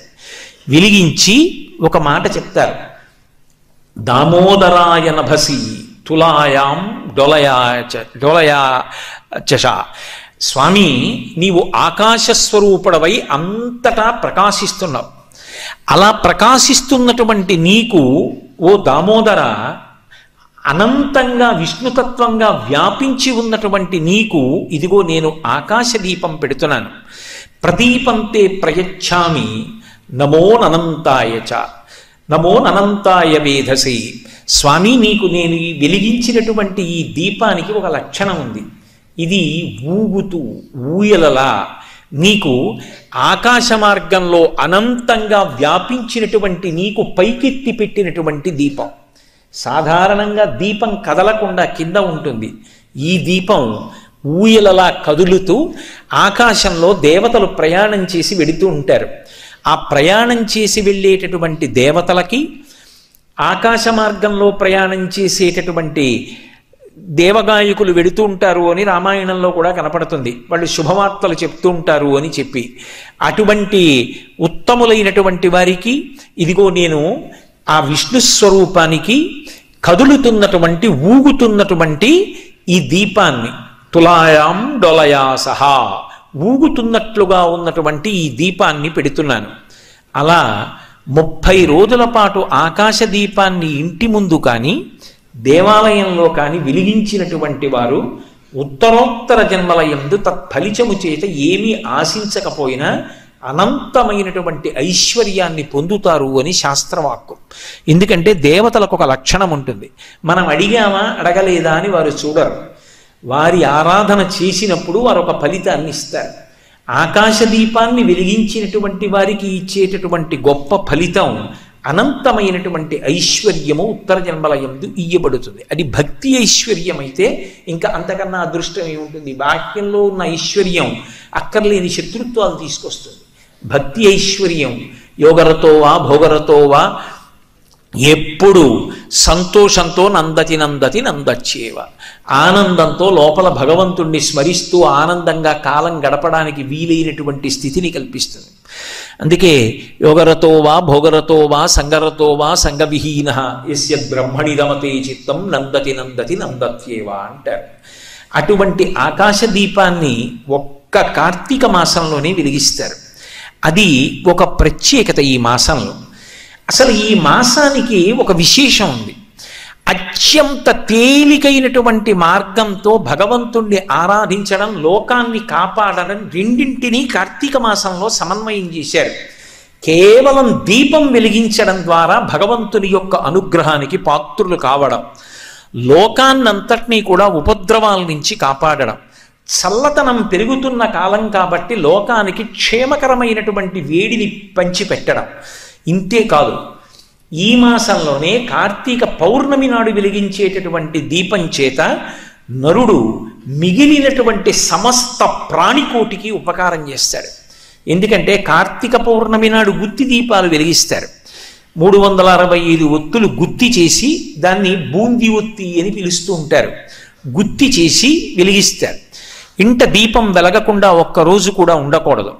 ఏ కారణం చేతనైనా ఇంట దీపం లేకుండా ఇల్లు తాళం వేసి ఉన్నటువంటి దోషం పరిహరింపబడడానికి 365 ఒత్తులు, అంటే ఒక రోజుకి సిద్ధపడిన వాడిని 365 రోజులు ఇల్లు తాళం వేసి దీపం లేకుండా వెళ్ళిపోవడానికి సిద్ధపడగలిగినటువంటి మనస్తత్వం ఉన్నవాణ్ణి కాబట్టి తద్దోషాన్ని ఉపశమింపజేయడానికి పరమాత్మ నీ కృపచేత అనుగ్రహించు. అజ్ఞానినా మయా దోషాన్ అశేషాన్ విహితాన్ హరి క్షమస్సత్వం శేషశైల శిఖామణి. అందుకని ఇదిగో ఈ దీపం వెలిగిస్తున్నాను. ఆ దీపం వెలిగించినప్పుడు ఆ ప్రమిద మీద కొద్దిగా పసుపు కానీ కుంకం కానీ వేసి ఆ జ్యోతిలోకి వచ్చి నిలబడమని కోరుతారు. త్రయంబకమావాహయామి అంటారు. ఓ త్రయంబకుడా నువ్వు రా, లేదు దామోదరమావాహయామి, ఓ దామోదరుడా నువ్వు రా అంటారు. వాళ్ళిద్దరిలో అంటే ఇద్దరుగా ప్రకాశించే ఒక్కడు. నిజానికి ఉన్నది ఒకటే తత్వం. నువ్వు శివుడిని పిలువు అభ్యంతరం లేదు, విష్ణువుని పిలువు అభ్యంతరం లేదు. వచ్చి ఈ జ్యోతిలోకి ప్రవేశించు. ప్రవేశించి ఏం చెయ్యాలి? కీటాపతంగాహమశకాశ్చ వృక్షా జలే స్థలే ఏ నివసంతి జీవా దృష్ట్వా ప్రదీపం నచ జన్మభాగినః. ఈ లోకంలో కీటాహ అనేకమైనటువంటి పురుగులున్నాయి, పతంగాహ రెక్కలు కలిగినటువంటి పురుగులున్నాయి. అలాగే జలే స్థలే ఏ నివసంతి జీవాహ అవి నీటిలో ఉంటాయి, భూమి మీద ఉంటాయి. అంతేకాదు వృక్షముల వంటి ఉన్నాయి, అవి కదలలేవు. తెల్లవారి లేస్తే మనకి ఆకుకూరలు ఇస్తున్నాయి, పువ్వులు ఇస్తున్నాయి.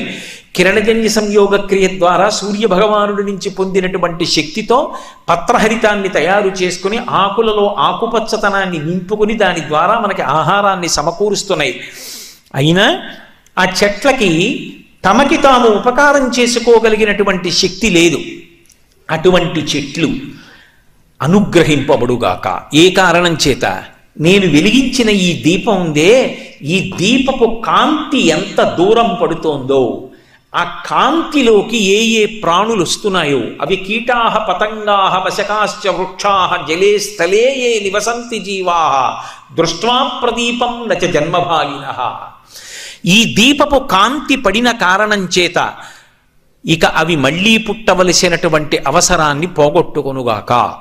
లేదా కొన్ని కోట్ల జన్మలు హీనోపాధులలో ఉండవలసినటువంటి ఉత్తమమైనటువంటి నరజన్మని పొంది భక్తితో తరించుగాక అని మిగిలిన ప్రాణులన్నిటినీ కూడా అభ్యుదయ పథంలోకి పంపడానికి యోగ్యమైనటువంటి పౌర్ణమి తిథి దీపం వెలిగించి ఈ మాట చెప్పగలిగినటువంటి అదృష్టం మనుష్యునకు ఇయ్యబడినటువంటి మాసం కార్తీక మాసం.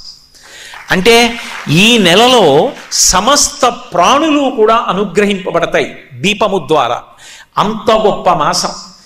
అయితే ఇందులో విశేషం ఏమిటంటే కేవలం ఏదో పుణ్యానికి సంబంధించినటువంటి విషయం ఒక్కటే నడవడం కాదు, మనుష్య సంబంధాలకి కూడా కార్తీక మాసం అంత పెద్ద పీట వేస్తుంది.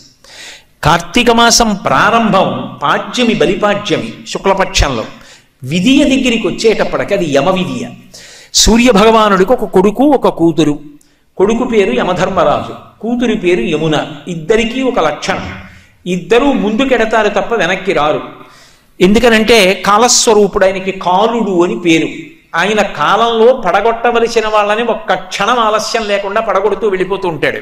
యమున ముందుకెడుతుంది తప్ప వెనక్కి రాదు. అదే గంగ అయితే దక్షిణ దిక్కుగా వెడుతున్నటువంటి గంగ వారణాసి దగ్గర మళ్ళీ ఉత్తరానికి తిరుగుతుంది. అందుకని కాశీగంగా కాశీగంగా అంటారు. కాశీగంగకి హరిద్వార గంగకి ఏమిటి తేడా అంటే దక్షిణ దిక్కుకు వెడుతున్నది, ఉత్తరానికి తిరిగింది కాశీలో.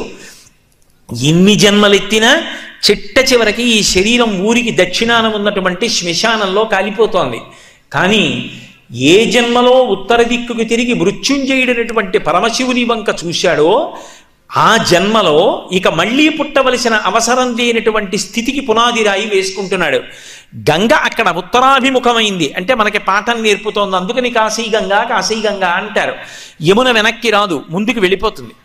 కాలము ముందుకే వెడుతుంది తప్ప కాలం వెనక్కి రాదు. ఇంకా అందుకే మాకురు ధన జన యవ్వన గర్వం హరతి నిమేషత్కాల సర్వం మాయామయమిదమఖిలం హిత్వా బ్రహ్మపదం త్వం ప్రవిశ విదిత్వా అంటారు. కాలోహి బలవాన్ కర్త సతతం సుఖదుఃఖయో నరాణాం పరతంత్రాణం పుణ్య పాపానుయోగత అని వ్యాసభగవానుడు దేవీ భాగవతంలో. కాలము పరమ బలవత్తరమైన స్వరూపం. ఆ కాలంలో ఎవరు ఏది అనుభవించాలని ఉంటే అది అనుభవించడమే తప్ప కాలమునకు ఎదురు తిరగగలిగినటువంటి వాడు ఉండడు. కాల కలయతామహం అంటాడు గీతాచార్యుడు. నేను కాలం రూపంలోనే అన్నిటినీ గణన చేస్తున్నాను అంటాడు. అటువంటి పరమ బలవత్తరమైనటువంటి కాలస్వరూపమైనటువంటి యముడు యమున ముందుకు నడిచి వెళ్ళిపోతుంటాయి. ఇద్దరికీ ఎప్పుడూ హడావిడే కనుక ఇద్దరూ ఒకరి ఇంటికి ఒకరికి వెళ్ళే అవకాశం లేదు. కానీ జీవితాల్లో రెండు రకాలైనటువంటి ధనం ఉంటుంది. ఒకటి భౌతికమైన ధనం, సంపాదించి తెచ్చిన ధనం.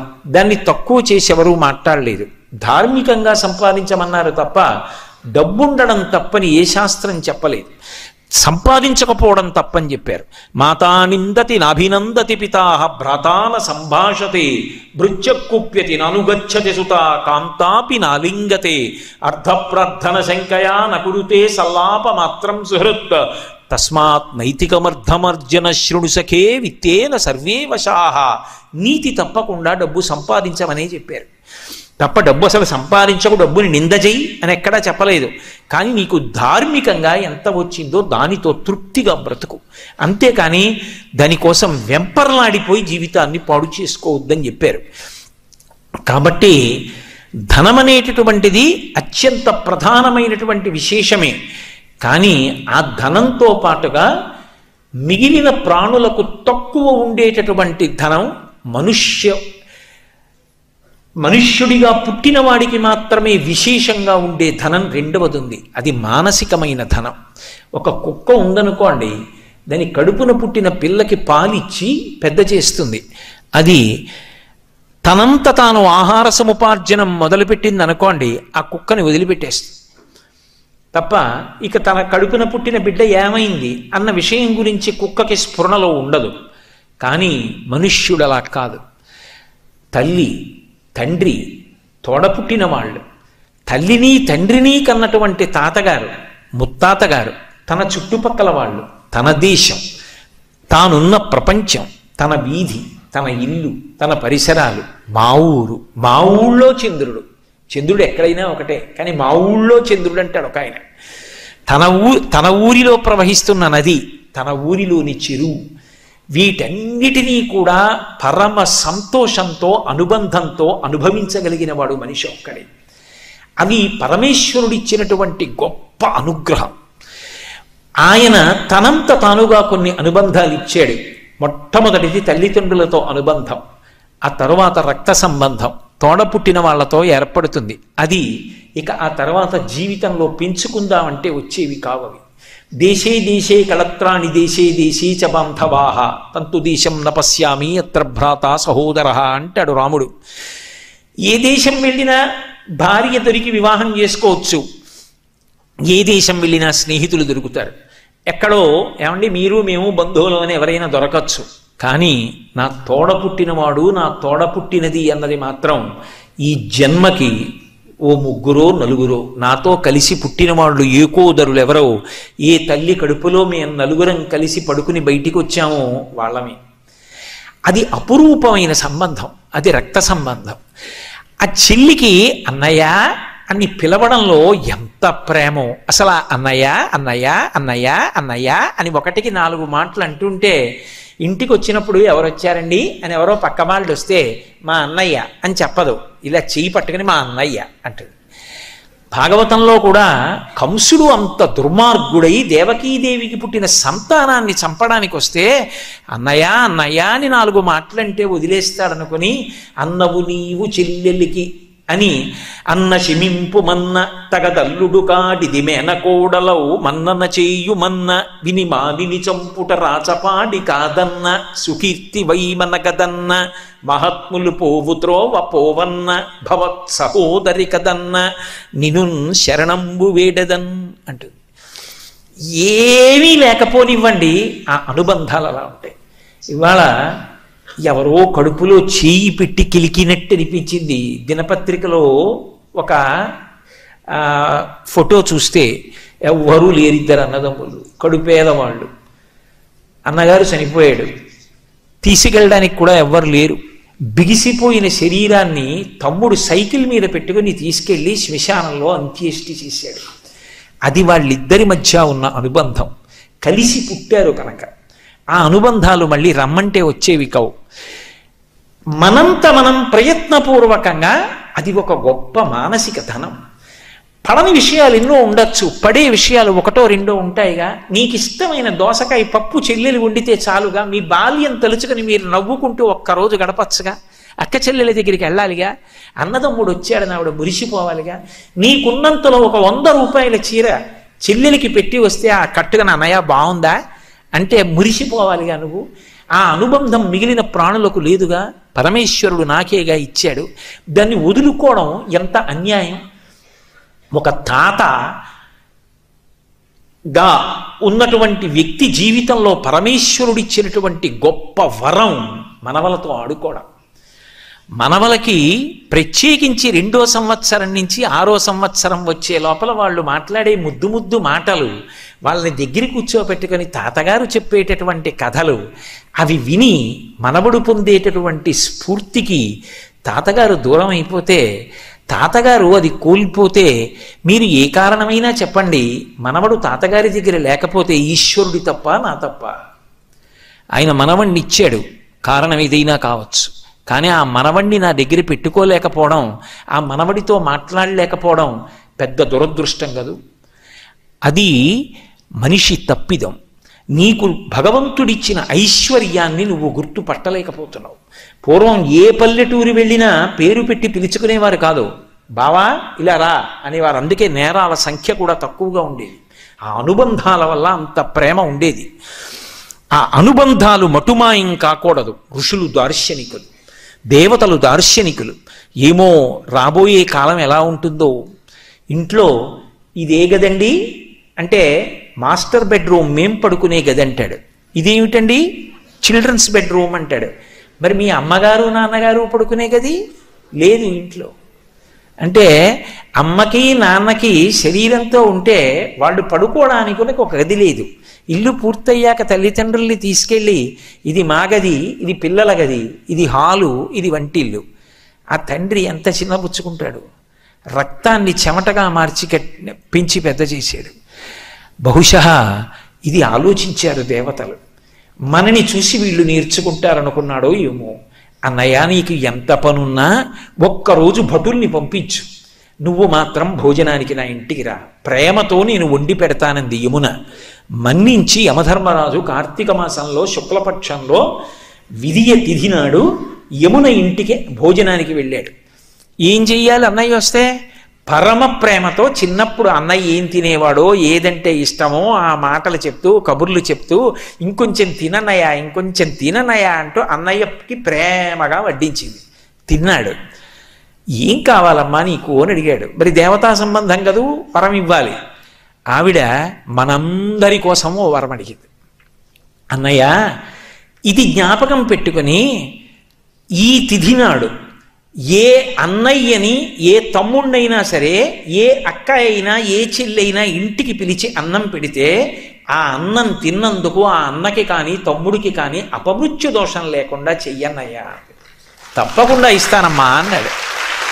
అంతేకాదమ్మా, నీలాంటి చెల్లెలు ఉన్నందుకు పొంగిపోతున్నాను. విశాల హృదయంతో అడిగావు. ఇలా పెట్టిన చెల్లికి మంగళసూత్రానికి ఇబ్బంది రాదమ్మా, సౌమాంగల్యంతో ఉంటుంది, వరం ఇస్తున్నానన్నాడు. యజ్ఞం చేయమన్నారా, యాగం చేయమన్నారా? ఏడాదికి ఒక్కసారి భగినీహస్త భోజనమని తోడ పుట్టిన దాని ఇంటికి వెళ్ళి అన్నం తినమన్నారు. ఆ తిథి జ్ఞాపకం పెట్టుకుని ప్రేమగా వాళ్ళు పిలవాలి. ఆ తిథి జ్ఞాపకం పెట్టుకుని తప్పకుండా అక్క చెల్లెల ఇంటికి వెళ్ళాలి. అది లేని నాడు మీరెంతమంది అండి అంటే నాకు అక్క ఉంది, నాకు చెల్లుంది అని చెప్పుకుని మాత్రం ఉపయోగం ఏముంటుంది? ఒక్కసారి ఆ పిలుపు రావాలి, దానికోసమే వెళ్ళాలి, ఆ ప్రేమతోనే పెట్టాలి, ఆ ప్రేమతో తిని రావాలి. ఆ అనుబంధాలు మిగిలిన ప్రాణులకు లేవు, మనుష్యులకు ఉన్నాయి. అలా బ్రతకండి. అన్నయ్య వెళ్ళిపోగలడా? అమ్మా నువ్వు రా, పుట్టింటికి రా, ఎన్నాళ్ళయిందో. నువ్వు ఒకరోజు అడిగావు, రేపు కూడా ఉంటాను మా ఇంట్లోనే ఉంటారా? ఇప్పుడు యమునని తన ఇంటికి తీసుకెళ్ళాడు. వెంటనే ప్రేమ ఎప్పుడో వస్తానంటే కాదు, వచ్చేసేయి అని. ఏం చేస్తాడు? తీసుకెళ్ళి పసుపు కుంకం ఇచ్చాడు, చీరాసారే ఇచ్చాడు, మధురమైన మంజుల భాషలో మాట్లాడాడు, పంపించాడు. అందుకని అది సోదరి తృతీయ, శుక్లపక్ష తదియ. ప్రత్యేకించి అది సోదరి అన్నయ్య ఇంటికి వెళ్ళేటటువంటి తిథయింది. బహుశः ఏ మాసంలో కూడా ఇలా సాంఘికమైనటువంటి అనుబంధములను జ్ఞాపకం చేస్తూ నీకు మానసికమైన ఐశ్వర్యం ఒకటి ఉంది, దానికి దూరం అయిపోకు, దాన్ని అనుభవించడం నేర్చుకో, సంతోషంగా బ్రతుకు. నీకు 80 ఏళ్ళు వచ్చేయచ్చు, నీ చెల్లికి 75 ఏళ్ళు వచ్చేయచ్చు. కానీ ఆ చెల్లెల్ని దగ్గర కూర్చోబెట్టుకుని, అన్నగారు మా చెల్లెలు చాలా బాగా పాడుతుందండి తత్వాలు, ఏది పాడు అంటే జుట్టు ముగ్గుబుట్ట అయిపోయినటువంటి చెల్లెలు పాట పాడుతుంటే ఆ అన్నయ్య ఆ చెల్లెలు ఆ ప్రేమ చూస్తుంటే అబ్బా ఏమన్నా చెల్లెళ్ళండి అనిపిస్తుంది. ఒక కడుపున పుట్టింది కొట్టుకోవడానికే, మాటలు లేవని చెప్పుకోవడానికే, ఆ పాటి ప్రేమ చూపించలేకపోవడానికే. ఎంత జారిపోయిన జీవితాలు అయిపోతాయి అవి. అది జ్ఞాపకం చేయగలిగినటువంటి తిథులతో కూడుకున్నటువంటి మాసం కార్తీక మాసం. అందుకే కార్తీక మాసం కేవలం భగవదారాధన మాత్రమే కాదు, ఒక మనిషి మనిషిగా ఇంట గెలిచి రచ్చ గెలవాలి. ఇంట గెలవడం నేర్పినది, మానసికమైన ధనాన్ని అనుభవించడం నేర్పిన నెల కార్తీక మాసం. అంతేకాదు పక్కనే చూడండి 4వ తిథి వస్తుంది చవితి. చవితి వచ్చేటప్పటికి పావుతో అనుబంధం. పావు అనేటప్పటికీ కేవలం విషక్రిమి అని మీరు అనుకోకండి. సనాతన ధర్మంలో పావుతో 3 రకాలైన అనుబంధాలు ఉంటాయి. ఒకటి, మనకి ఆహారం ఎక్కడ దొరుకుతుందో, మన శరీరము పోషింపబడడానికి కావలసిన పదార్థం ఎక్కడ నుంచి వస్తుందో అక్కడే పాము కూడా నివాసం చేస్తుంది. మనకి కావలసిన ఆహారం భూమిలోంచి వస్తుంది. ఆ భూమిని దున్ని పంట పండిస్తారు. అక్కడే కలుగులో పాము కూడా పడుకుంటుంది. అక్కడే గట్టుకున్న కన్నంలో పాము పడుకుంటుంది. అక్కడే ఉన్న నీళ్లలో పాము తిరుగుతూ ఉంటుంది. అక్కడే రైతు కూడా తిరుగుతూ ఉంటాడు. అలాగే రెండవది, ఆ పాము సమస్త దేవతలకు కూడా ఆభరణ విశేషం. అసలు దేవతలకి ఆభరణం కానటువంటి పాము లేదు. నాగయజ్ఞోపవీతధారిణం అని దేవతలు నాగుపాముని యజ్ఞోపవీతంగా వేసుకుంటారు. ఆదిశేషుడు శ్రీ మహావిష్ణువుకి శయనం. ఆదిశేషుడు ఆయనకి ఛత్రం, ఆయనే చాందిని. వాసుకి క్షీరసాగర మథనంలో మందర పర్వతానికి చుట్టబడినటువంటి తరిత్రాడు. అలాగే విఘ్నేశ్వరుడు పొట్ట చుట్టూ ఒక పావుని చుట్టుకుని ఆయన సర్పవడ్డాణం పెట్టుకుంటాడు. శ్రీకాళహస్తిలో జ్ఞానప్రసూనాంబ అమ్మవారు సర్పవడ్డాణం పెట్టుకుంటుంది. పడగ ఇలా ఎత్తి చూస్తూ ఉంటుంది. ఆ సర్ప వడ్డాణాన్ని చూసినంత మాత్రం చేత రాహుగ్రహం ఉపశాంతి పొందుతుంది అంటారు. అంత గొప్ప వడ్డాణం అమ్మవారు పెట్టుకుంటుంది. కృష్ణుడు కాళీయమర్దనం చేస్తాడు. వెసదామోదర పాదఘాతనలచే పాదఘాతనలచే వేవేల చందంబులన్ ప్రసభాటోపమజూపబాపణ భృచ్చటామండలంబసహంబై పగిలిన్ మణుల్ చెదరగా నాస్యంబులన్ సోడితం బెసగంధంష్టల్ నుగ్గుగాగ గరళమహ్ని జ్వాలికల్ వెల్వడన్ అని పావు మీదకెక్కి నృత్యం చేశాడు. దాన్నే సభామంటపంగా ఏర్పాటు చేసుకున్నాడు ఆయన. పరమశివుడు తాండవం చేస్తుంటే ఆదిశేషుడు ఎగిరి కాలికి అంబెగా చుట్టుకుంటే శంకరాచార్యులు వారి శివతాండవ స్తోత్రంలో చెప్తారు. అంత వేగంగా తాండవం చేస్తుంటే పాము చుట్టుకుని ఉండలేక ఆదిశేషుడు కాలు నుంచి జారిపోతుంటే ఒక్కసారి ఆ కాలు పైకెత్త ఒక్క క్షణం అలా ఉంచేట. ఎందుకంటే బాగా చుట్టుకుని బిగుసుకున్నాక మళ్ళీ తాండవం చేసేస్తే. ఒక ఆయన వెళ్ళి పరమశివుడి యొక్క పాదానికి చుట్టుకున్నాడు. విష్ణువుకి పాన్పు అయ్యాడు. శివకేశవుల మధ్య భేదం ఉండదు సుమా అని ఆదిశేషుడు నిరూపణం చేశాడు. కాబట్టి పాము అనేటటువంటిది అందరికీ అన్వయం. కుండలినీ శక్తిగా అమ్మవారిగా ప్రతి వారిలోనూ 3.5 చుట్లు చుట్టుకుని వెన్నుపాము యొక్క మూలాధార చక్రమనందు పడుకుని ఉంటుంది అని శ్రీ విద్యా తంత్రం. కాబట్టి అసలు పాము అన్వయం కానిది లేదు. అటువంటి పాము అధోముఖంగా వెళ్ళిపోయింది అన్నారనుకోండి పుట్టలోకి. దాని అర్థం ఏమిటి అంటే, మనం తిన్న ఆహారంలో అతిసారవంతమైనటువంటి పదార్థం పురుషుని యందు వీర్యశక్తిగా మారుతుంది. అది కేవలముగా లౌకికమైనటువంటి కోరికలు కామోద్రేకానికి నష్టమైపోతే హీనమైనటువంటి పాము, కలుగులోకి వెళ్ళిపోయిన పాము అంటారు. అది ఊర్ధ్వముఖ చలనం చేసి ఆ వీర్యశక్తి తేజోశక్తి అయి తేజోశక్తి ఓజోశక్తిగా పరిణమిస్తే వాడు బ్రహ్మదర్శనం చేయడానికి కావలసినటువంటి శక్తిని పుంజుకుని తేజోవంతుడవుతాడు. అప్పుడు అది పైకి లేచినటువంటి పాముగా వర్ణింపబడుతుంది. అలాగే కర్షకుడు ఆ పొలం దున్నుతాడు. పావులకి పాలు పోస్తే పావులకు అర్థం అవుతుందా అంటారేమో. పావులకు కూడా భాష లేదేమో కానీ భావం తెలుసు. పసిపిల్లలు ఆడుకుంటుంటే పక్క నుంచి పాము పాకుతూ వెళ్ళిపోతుంది. నేను భారత ఆహార సంస్థలో పనిచేసేటప్పుడు ఊరికి దూరంగా ఉన్న గోదాముల్లో పనిచేస్తున్నటువంటి రోజుల్లో మేము చీకట్లో నిలబడి ఉంటే కాళ్ళ కింద నుంచి కాళ్ళ పక్క నుంచి పెద్ద పెద్ద పాములు వెళ్ళిన రోజులు ఉన్నాయి. మనం దాన్ని హాని చేయడానికి సిద్ధంగా లేవు అంటే అది హాని చేయడానికి సిద్ధపడదు. అందుకే నాగుల చవితి నాడు అందరూ వెళ్ళి పుట్టలో పాలు పోసి మాకన్నం పెడుతున్నవాడు రైతు. ఆ రైతు ఎక్కడుంటాడో అక్కడ నువ్వు ఉంటావు. ఆ అన్నదాత రక్షింపబడాలి. అన్నదాతతో ప్రధానమైన అనుబంధం కలిగిన పండగ. వెళ్ళి పుట్టలో పాలు పోసి ఆ చిమ్మిలి వేసి చలివిడి వేసి నమస్కారం చేసి ఒక మాట చెప్తారు. దానికేం పెద్ద పెద్ద మంత్రాలు చెప్పలేదు. అందుకే పడగ తొక్కితే పగవాడనుకోకు, నడుం తొక్కితే నా వాడనుకో, తోక తొక్కితే తొలగుతూ వెళ్ళిపో, ఇదిగో ఈ నూకలు తీసుకో మాకు మూకలియ్యి అంటారు. అది 3వ ఫలితం. ఒకవేళ నేను తెలియక పొలం గట్టు మీద వెడుతుంటాను, నేనంటే మా తాతగారు వ్యవసాయం చేశారు, మా తాతగారు వెడుతున్నప్పుడు ఆయన చూసుకోక చటుక్కున నీ పడగ తొక్కితే పగవాడు అనుకోక ఆయనకి నిన్ను చంపే ఉద్దేశం లేదు, పొలంలో వెడుతూ చటుక్కున తొక్కాడు, వెళ్ళిపో. నడుం తొక్కితే నావాడనుకో, తోక తొక్కితే తొలగుతూ వెళ్ళిపో, ఆయన జోలికి రాకు, నీ పట్ల నాకు ఒక అనుబంధం ఉన్నది అని చెప్పడానికి పట్టికెళ్ళి వేస్తే ఆ భాష అది అందుకోలేదని నేను అనుకోవట్లేదు.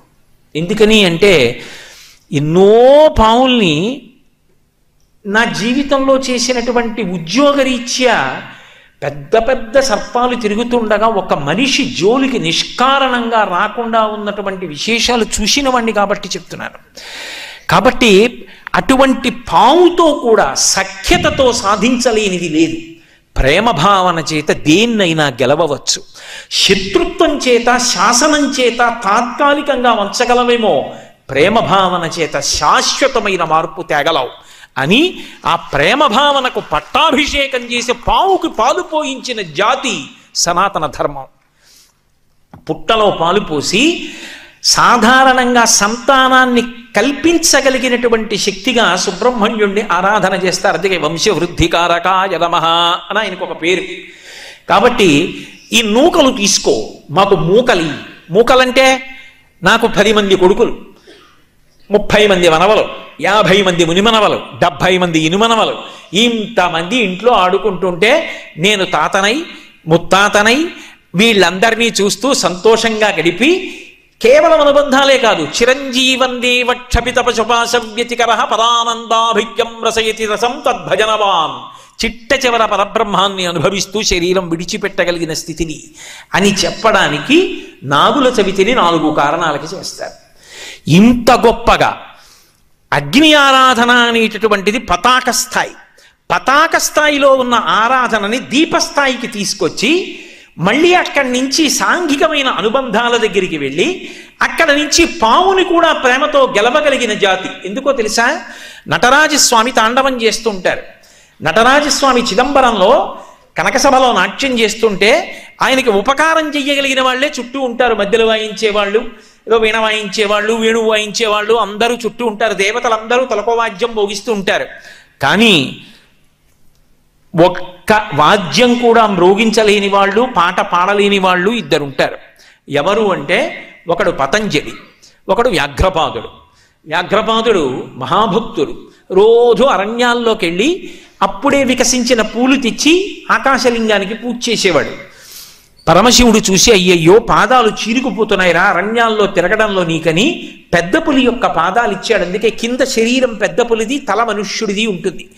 చిదంబరంలో ఇప్పటికీ వ్యాఘ్రపాదుడు తీసుకొచ్చి ఆ పరమశివుడికి పూజ చేస్తాడు ఆ పువ్వులతోనని. అలాగే ఆదిశేషుడు వచ్చి పడగలు విప్పి నిలబడ్డాడు. విఘ్నేశ్వరుడు నవ్వాడు. ఎందుకు నవ్వావన్నాడు శేషుడు. మేమందరం తలకొక వాద్యం వాయిస్తాం, నువ్వేం చేస్తావు? పావువి, నువ్వేం చెయ్యలేవు, ఏం వాయించలేవు, అలా చూడ్డానికే నువ్వు అన్నాడు. ఆయనకి బాధేసింది. నేను పావునన్నావు కదూ, దీర్ఘం లేకుండా హ్రస్వాక్షరాలతో నేను శివతాండవాన్ని వర్ణిస్తూ స్తోత్రం చేస్తానని స్తోత్రం చేశాడు. చేసి మీరు ఆయన తాండవం చేస్తుంటే వాద్యాలు మ్రోగిస్తారు, నేను ఆయన తాండవంలో అంతర్భాగం అయిపోతాను అని ఎగిరి వెళ్ళి పరమశివుడి పాదానికి చుట్టుకున్నాడు. ఇప్పుడు ఆయన తాండవం చేస్తుంటే నేనొకటి, నా ఉంగరం ఒకటి కాదుగా, నా ఉంగరం ఎప్పుడూ నాతోనే వస్తున్నట్టుగా, నాకు భూషణం అయిపోయినట్టుగా ఆ పాము ఆయన పాదానికి అలంకారం అయిపోయి ఆయన తాండవం చేస్తుంటే అది తాండవంలో కలిసిపోయిందంతే. అలా ఆదిశేషుడు నటరాజు యొక్క పాదాన్ని పట్టుకున్నాడు. ఒక పాము తనకున్నటువంటి సమస్తమైనటువంటి వ్యగ్రతలు మరిచిపోయి ప్రేమమూర్తి అయినటువంటి శంకరుడు తాండవం చేస్తుంటే చూస్తూ నిలబడిపోయింది. క్రౌర్యానికి పరాకాష్ఠ అయిన పెద్ద పులి వ్యాఘ్రపాదుడు పరమశివ తాండవం చూస్తూ ప్రేమతోలా నిలబడిపోయాడు. ప్రేమ చేత గెలవలేనివి ఈ లోకంలో లేవు. శాసించి తాత్కాలికంగా ఉంచగలవేమో, కానీ ప్రేమతో తీసుకొచ్చిన మార్పు శాశ్వతమైన మార్పు. అందుకే ప్రేమతో పావుని కూడా పూజించడం నేర్పినటువంటి జాతి ఈ సనాతన ధర్మం. అందుకే నాగుల చవితి పండగ వచ్చింది. పక్కనే స్కంద షష్ఠి, సుబ్రహ్మణ్యారాధన. నిజానికి సుబ్రహ్మణ్యుడు పావకి అని అగ్నిస్వరూపం. శంకర భగవత్పాదులు పంచాయతనాన్ని పూజించమని శాసనం చేశాడు. ఎవరు ప్రధానంగా కులదేవతగా చూస్తారో వాళ్ళని మధ్యలో పెడతారు. 5గురు మాత్రం పూజలో ఉంటారు. పరమశివుడు, అంబిక, శ్రీ మహావిష్ణువు, సూర్యభగవానుడు, గణపతి. నేను గాణాపత్యానికి చెందినవాడిని అనుకోండి, గణపతిని ప్రధానమైతే గణపతిని మధ్యలో పెడతాను, మిగిలిన నలుగురు చుట్టూ ఉంటారు. నేను శివుణ్ణి ప్రధానం అనుకోండి, శివుణ్ణి మధ్యలో పెట్టి మిగిలిన నలుగురు చుట్టూ ఉంటారు. నేను విష్ణు ప్రధానంగా పూజ చేస్తే విష్ణువు మధ్యలో ఉంటారు, చుట్టూ నలుగురు ఉంటారు. ఈ నలుగురి అనుమతి లేకుండా నేను విష్ణువు దగ్గరికి వెళ్ళలేను. శివుడికి ముందు పువ్వు, గణపతికి ముందు పువ్వు, సూర్యుడికి ముందు పువ్వు, అంబికకి ముందు పువ్వు వేస్తే తప్ప విష్ణువుని పూజ చేయలేను. అంటే అభేదమైనటువంటి భావన ఏర్పడుతుందని పంచాయతన పూజ పెట్టారు. కానీ వారు షణ్మత స్థాపనాచార్యులు. ఈ 5టితో పాటు సుబ్రహ్మణ్యుడు కూడా మోక్షప్రదాత అని నిర్ణయించారు. మరి సుబ్రహ్మణ్యుడేడి పూజలో అంటే సుబ్రహ్మణ్యుడికి ఇక వేరే పూజలో మూర్తిని ఇవ్వలేదు ఆయన. ఎందుకు ఇవ్వలేదంటే మొదట వెలిగించినటువంటి దీపంలోని జ్యోతి సుబ్రహ్మణ్య స్వరూపమే, చివర ఇచ్చిన నీరాజనంలో జ్యోతి సుబ్రహ్మణ్య స్వరూపమే అన్నారు. జ్యోతి స్వరూపం సుబ్రహ్మణ్య స్వరూపం. కాబట్టి మహానుభావుడు ఆ సుబ్రహ్మణ్యుడు ప్రత్యేకించి దీపముల ద్వారా ఆరాధన జరిగేటటువంటి ఈ కార్తీక మాసంలో స్కంద షష్ఠి రూపంలో పూజలు విశేషంగా అందుకునేటటువంటి మాసం. మీరు చూడండి, ఒక్క మాసంలో ఇన్ని రకాలైనటువంటి విశేషాలు జరగడం అనేటటువంటిది మీకు కార్తీక మాసంలోనే కనపడుతుంది. అలాగే ఉత్థాన ఏకాదశి లేదా ప్రబోధన ఏకాదశి అంటారు. శ్రీ మహావిష్ణువు పాలసముద్రంలోంచి నిద్రలేస్తారు ఆ రోజున. ఏమంటే ఆయన కూడా నిద్రపోతారా? ఒకవేళ ఆయన కూడా నిద్రపోయారనుకోండి, శ్రీ మహావిష్ణువు అంటే లోకములనన్నిటినీ కాపాడవలసిన వాడు కదా, కాపాడవలసినటువంటి స్థితికర్త ఆయనే నిద్రపోతే ఆ సమయంలో ఉపద్రవం వస్తే ఎవరికి చెప్పుకోవాలి? నిద్రపోయేటటువంటి లక్షణం ఉన్నవాడు తమో గుణానికి లొంగిపోయినవాడు కదా, ఆయనకి మననేం రక్షిస్తాడు అనుకుంటారేమో. అది తామసికమైన నిద్ర కాదు, ఏదో బడలిపోయి నిద్రపోయినటువంటి నిద్ర కాదు. నిద్రాముద్రాం నిఖిల జగతి రక్షణే జాగరూకం అని దక్షిణాయనం రాగానే ఆషాఢమాసంలో మొదలు పెడతాడు ఆ నిద్ర. అది యోగ నిద్ర. చూడండి, ఏదైనా బాగా ఆలోచించవలసి వచ్చిందనుకోండి, జ్ఞాపకం రాలేదనుకోండి, ఓసారి కళ్ళు మూసుకుని ఇలా అంటాం. కళ్ళు మూసుకుని ఆలోచన చేసినట్టే ఆయన కూడా బాహ్యనేత్రములను మూసి పడుకుంటాడు. అంటే పైకి చేస్తున్న పూజ కాదు, మనస్సుల లోపల ఉన్నటువంటి భక్తిని లెక్కలోకి తీసుకుంటాడు. దక్షిణాయనంలో ఉపాసన కాలం కాదు, లోపల మనస్సుని చూస్తుంటాడు. అందుకే వెంకటేశ్వరుడిగా ప్రతిజ్ఞ చేశాడు, ఏకేన తులసి మాత్రదలేనాపి నరోత్తమ పూజయేత్ భక్తిభావేన తంరక్షామి ఇతి మత్మనః అన్నాడు. ఒక్క తులసి దళం భక్తితో ఇస్తే చాలు, నేను లొంగిపోతానన్నాడు. ఆ భక్తి అన్నది పైకి పదార్థము చేత ప్రకటనం కాదు. ఎన్ని తెస్తే భక్తి అని మీరు అనగలరు? ఎవరి శక్తిని బట్టి వారు తెస్తారు. శక్తిని బట్టి తేవడం కాదు, ఎవరి భక్తి అన్నది ఆర్ద్రత, ఎవరి మనసులో ఎంత ఉన్నది దాన్ని బట్టి ఆయన అనుగ్రహిస్తాడు. ఆ భక్తి కలిగిన వాడు ఏమి ఇవ్వనివ్వండి ఆయన పుచ్చుకుంటాడు. ఒకనాడు కురుసభకి రాయబారానికి వెడితే ఎందరో వచ్చి చెయ్యి ఇచ్చారు. చెయ్యి పట్టుకు దిగాడా? రథంలోంచి దిగేటప్పుడు విదురుడి చెయ్యి పట్టుకు దిగాడు. ఎందుకు దిగాడు? ఏం మిగిలిన వాళ్ళు బలవంతులు కారా? ఎవరి మనసులో పవిత్రమైన భక్తి ఉన్నదో వాళ్ళ చెయ్యి పట్టుకుని రథంలోంచి దిగాడు. ఆయనకి ఎవరి మనసులో ఎంత భక్తి ఉన్నది అన్నదాన్ని ఆయన లెక్క కట్టుకుంటాడు. భక్తి అన్న మాటకు అర్థం కేవలముగా పైన చేసేటటువంటి క్రతువు ఒక్కటే కాదు, అలాగని భక్తి ఉంటే క్రతువు చెయ్యక్కర్లేదని చెప్పడము సాధ్యం కాదు. ఈ రెండు విరుద్ధములు మాత్రం కావు.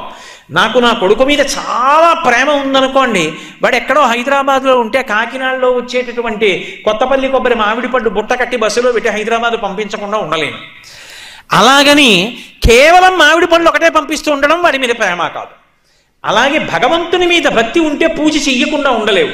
కేవలం పూజ ఒక్కటే చేస్తే భక్తి అని చెప్పడము సాధ్యం కాదు. అందుకే భక్తి కన్నా పై స్థాయిలో మానసిక భక్తి ఉంటుంది. భగవంతుడు చెప్పినట్టుగా బ్రతుకుతానన్నది చిట్ట చివరి స్థాయి. నాకేమీ కాదు, ఆయన ఎలా చెప్పాడో అలా బ్రతుకుతా అంతే. అంతకన్నా గొప్ప భక్తి లోకంలో ఏముంటుంది? అదే ధర్మం. ఆయన ఎలా చెప్పాడో నేను అలాగే బ్రతుకుతానంతే, ఇంకొకలా నేను బ్రతకను. అప్పుడు వాడికి చచ్చిపోవడానికి విశ్వమంతా పూజామందిరమే. వాడికి పూజామందిరం అంటే ఇంట్లో గది కాదు, పూజామందిరం. అది పండిన భక్తి. ఇప్పుడు ఆ లోపల ఎంత ఎదుగుతున్నాడో అన్నదాన్ని పరమేశ్వరుడు చూస్తూ ఉంటాడు. ఆ చూడ్డానికి ఇక్కడ కన్నులు మూసి లోపలికి చూస్తాడు. అది యోగ నిద్ర. అది దక్షిణాయనంలో చూస్తాడు ఉపాసన కాలం కనుక. అందుకే సత్యనారాయణ వ్రతం చేసిన వాడికి పుణ్యం వస్తుందా, సత్యనారాయణ వ్రతం చూసిన వాడికి పుణ్యం వస్తుందా అంటే చెప్పడం కష్టం.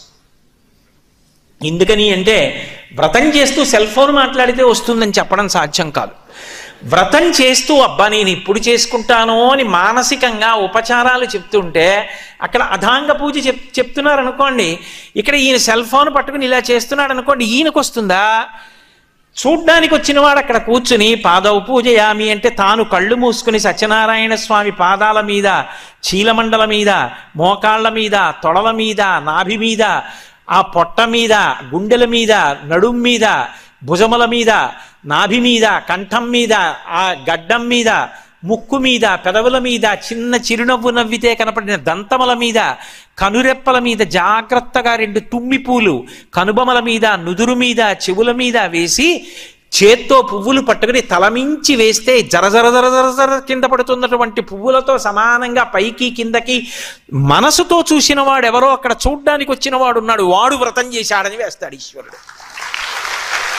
మనసు ప్రధానమైంది. అందుకే నాకు తెచ్చి అని ఊరుకోలేదు. పత్రం పుష్పం ఫలం తోయం యోమే భక్త్యా ప్రయచ్చతి, నాకు భక్తితో పట్టుకొచ్చి ఇస్తే పుచ్చుకున్నానన్నాడు.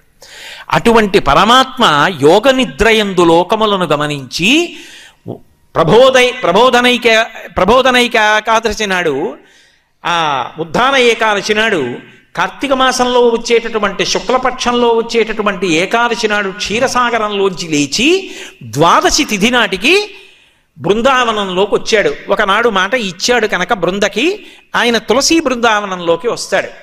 అందుకే ఆ రోజున ఆరాధన, విష్ణు సహస్రనామ స్తోత్ర పారాయణం, దీపాలు పెట్టడం అన్నీ కూడా క్షీరాబ్ది ద్వాదశి అని ఆ తులసి చెట్టు దగ్గర చేస్తారు.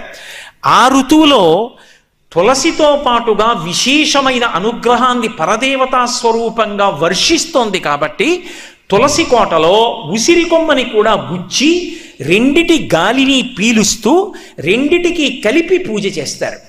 కాబట్టి క్షీరాబ్ది ద్వాదశి దీపాలని ప్రత్యేకంగా దీపాలు పెడతారు. అలాగే శుక్లపక్షంలో వచ్చేటటువంటి అష్టమి గోపాష్టమి, ఒకటి బలిపాడ్యమి, రెండవది మూడవది తిథులు సాంఘికమైన అనుబంధాలు, నాలుగవది పావుల సంబంధం, ఆరవది సుబ్రహ్మణ్య సంబంధం, ఎనిమిదో తిథి అష్టమి వస్తే శుక్లపక్షంలో గోపాష్టమి.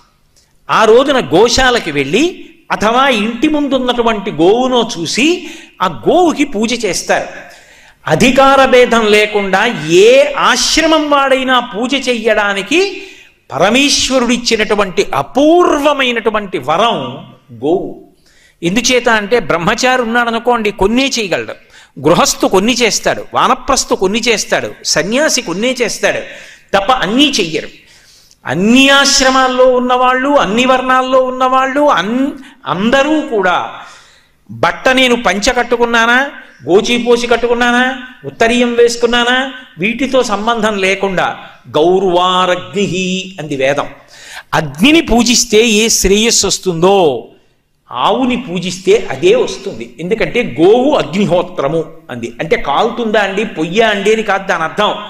అగ్నిని ఆరాధన చేస్తే ఏ శ్రేయస్సు వస్తోందో ఇంట్లో ఉన్నటువంటి ఒక ఆవు దగ్గరికి వెళ్ళి గ్రాసము అంటే చేత్తో పట్టుకున్నంత గడ్డి తినిపిస్తే ఆ రోజున వాడు అగ్ని కార్యము చేసినట్టే.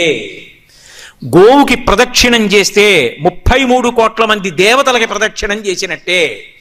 గోవు పృష్ఠభాగమునందు పసుపు కుంకం వేస్తే అది లక్ష్మీదేవికే అందుతోంది.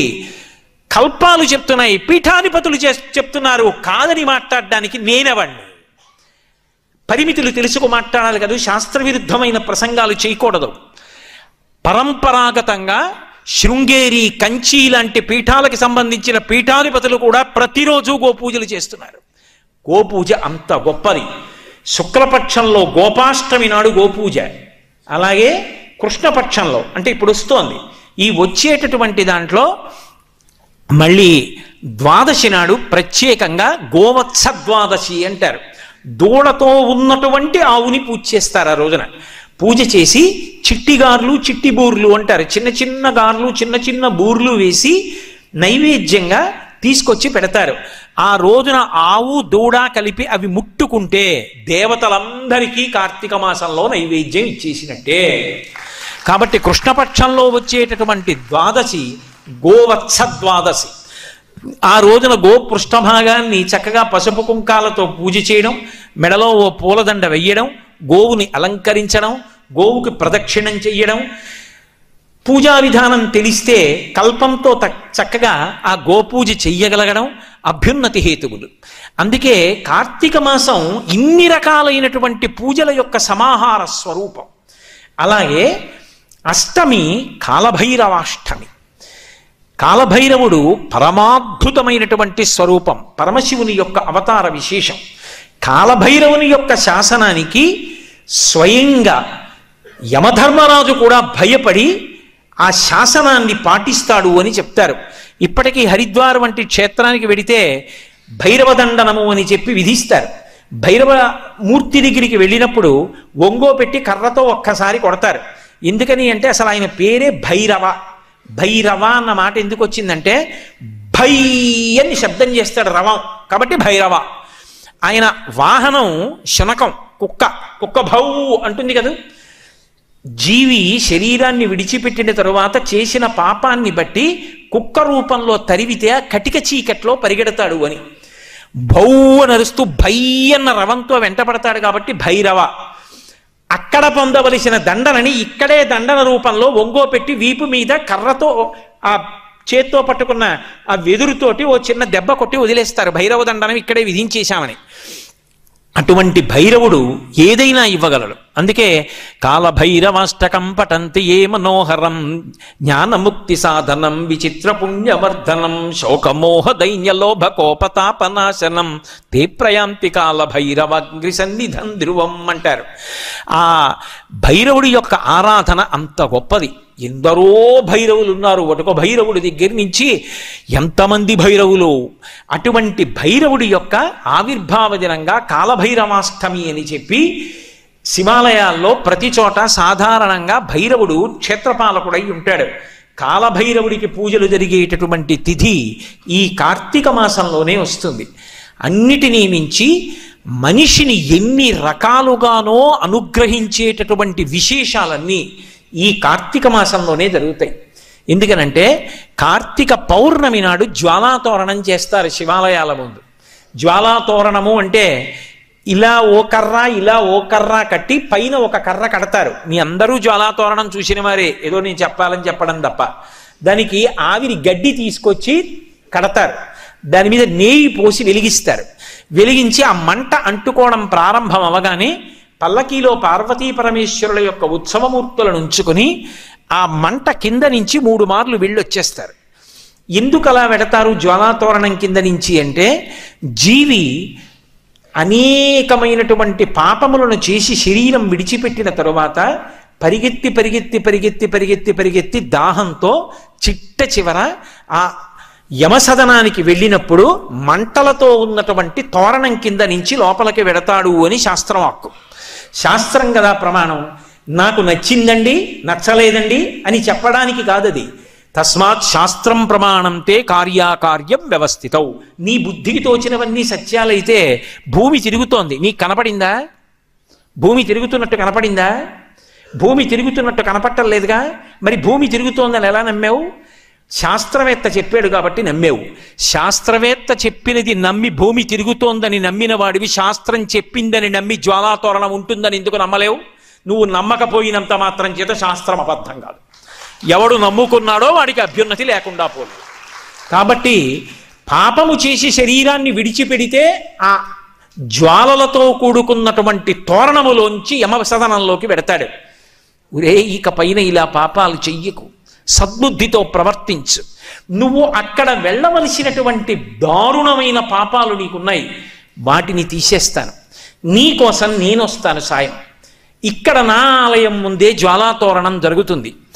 అక్కడ ఏ మంటల తోరణం కింద చిచ్చు తోరణం కింద నుంచి వెళ్ళాలో అక్కడ నేను నీకు సాయం వస్తాను. దా నేను ముందు పెడతాను, నువ్వు నా వెంటరా. ఇక్కడే జ్వాలాతోరణం కింద నుంచి వెళ్ళొచ్చావు కనుక ఇక అక్కడ వెళ్ళవలసిన అవసరం తీసేశాను కదా అని మళ్ళీ వచ్చే ఏడాది కూడా వద్దామని పాపాలు మొదలుపెట్టకు. బుద్ధి మార్చుకొని నేను ఇంత నీకు అనుగ్రహించాను కాబట్టి నా అనుగ్రహాన్ని గుర్తు పెట్టుకొని ప్రేమతో నేను చెప్పినట్టు బ్రతుకు ఇక పైన. ఆ మార్పు తెచ్చుకొని జ్వాలాతోరణం కింద పరమశివుడితో కలిసి వెళ్ళొచ్చిన వాడు ఎవరుంటాడో వాడు యమసదనంలో చిచ్చుతోరణం కింద నుంచి వెళ్ళవలసిన అవసరం ఉండదు. అంటే ఈ కార్తీక మాసం మనిషి యొక్క అభ్యున్నతి కొరకు అన్ని అద్భుతమైనటువంటి విశేషాల్ని మనకి అనుగ్రహిస్తూ ఉంటుంది.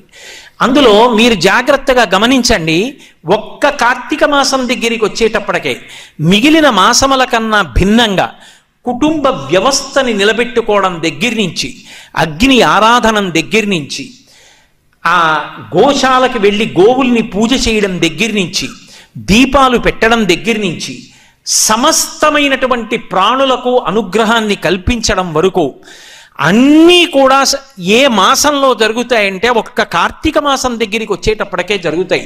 అందుకే కార్తీక మాసంతో సమానమైనటువంటి మాసము అసలు ఇక కాలము యొక్క గణన యందు లేదు. ఈ కార్తీక మాసాన్ని దుర్వినియోగం చేసుకోకూడదు. ఆకలి కొద్దిగా మందగింపుగా ఉంటుంది కాబట్టి నక్తవ్రతం చేయిస్తారు. నక్తవ్రతం అంటే రాత్రుళ్ళు ఎలాగో పొడవుగా ఉండి పగళ్ళు చాలా చిన్నవిగా ఉంటాయి కనుక పగటి పూట ఉపవాసం ఉండి రాత్రిపూట భోజనం చేస్తారు.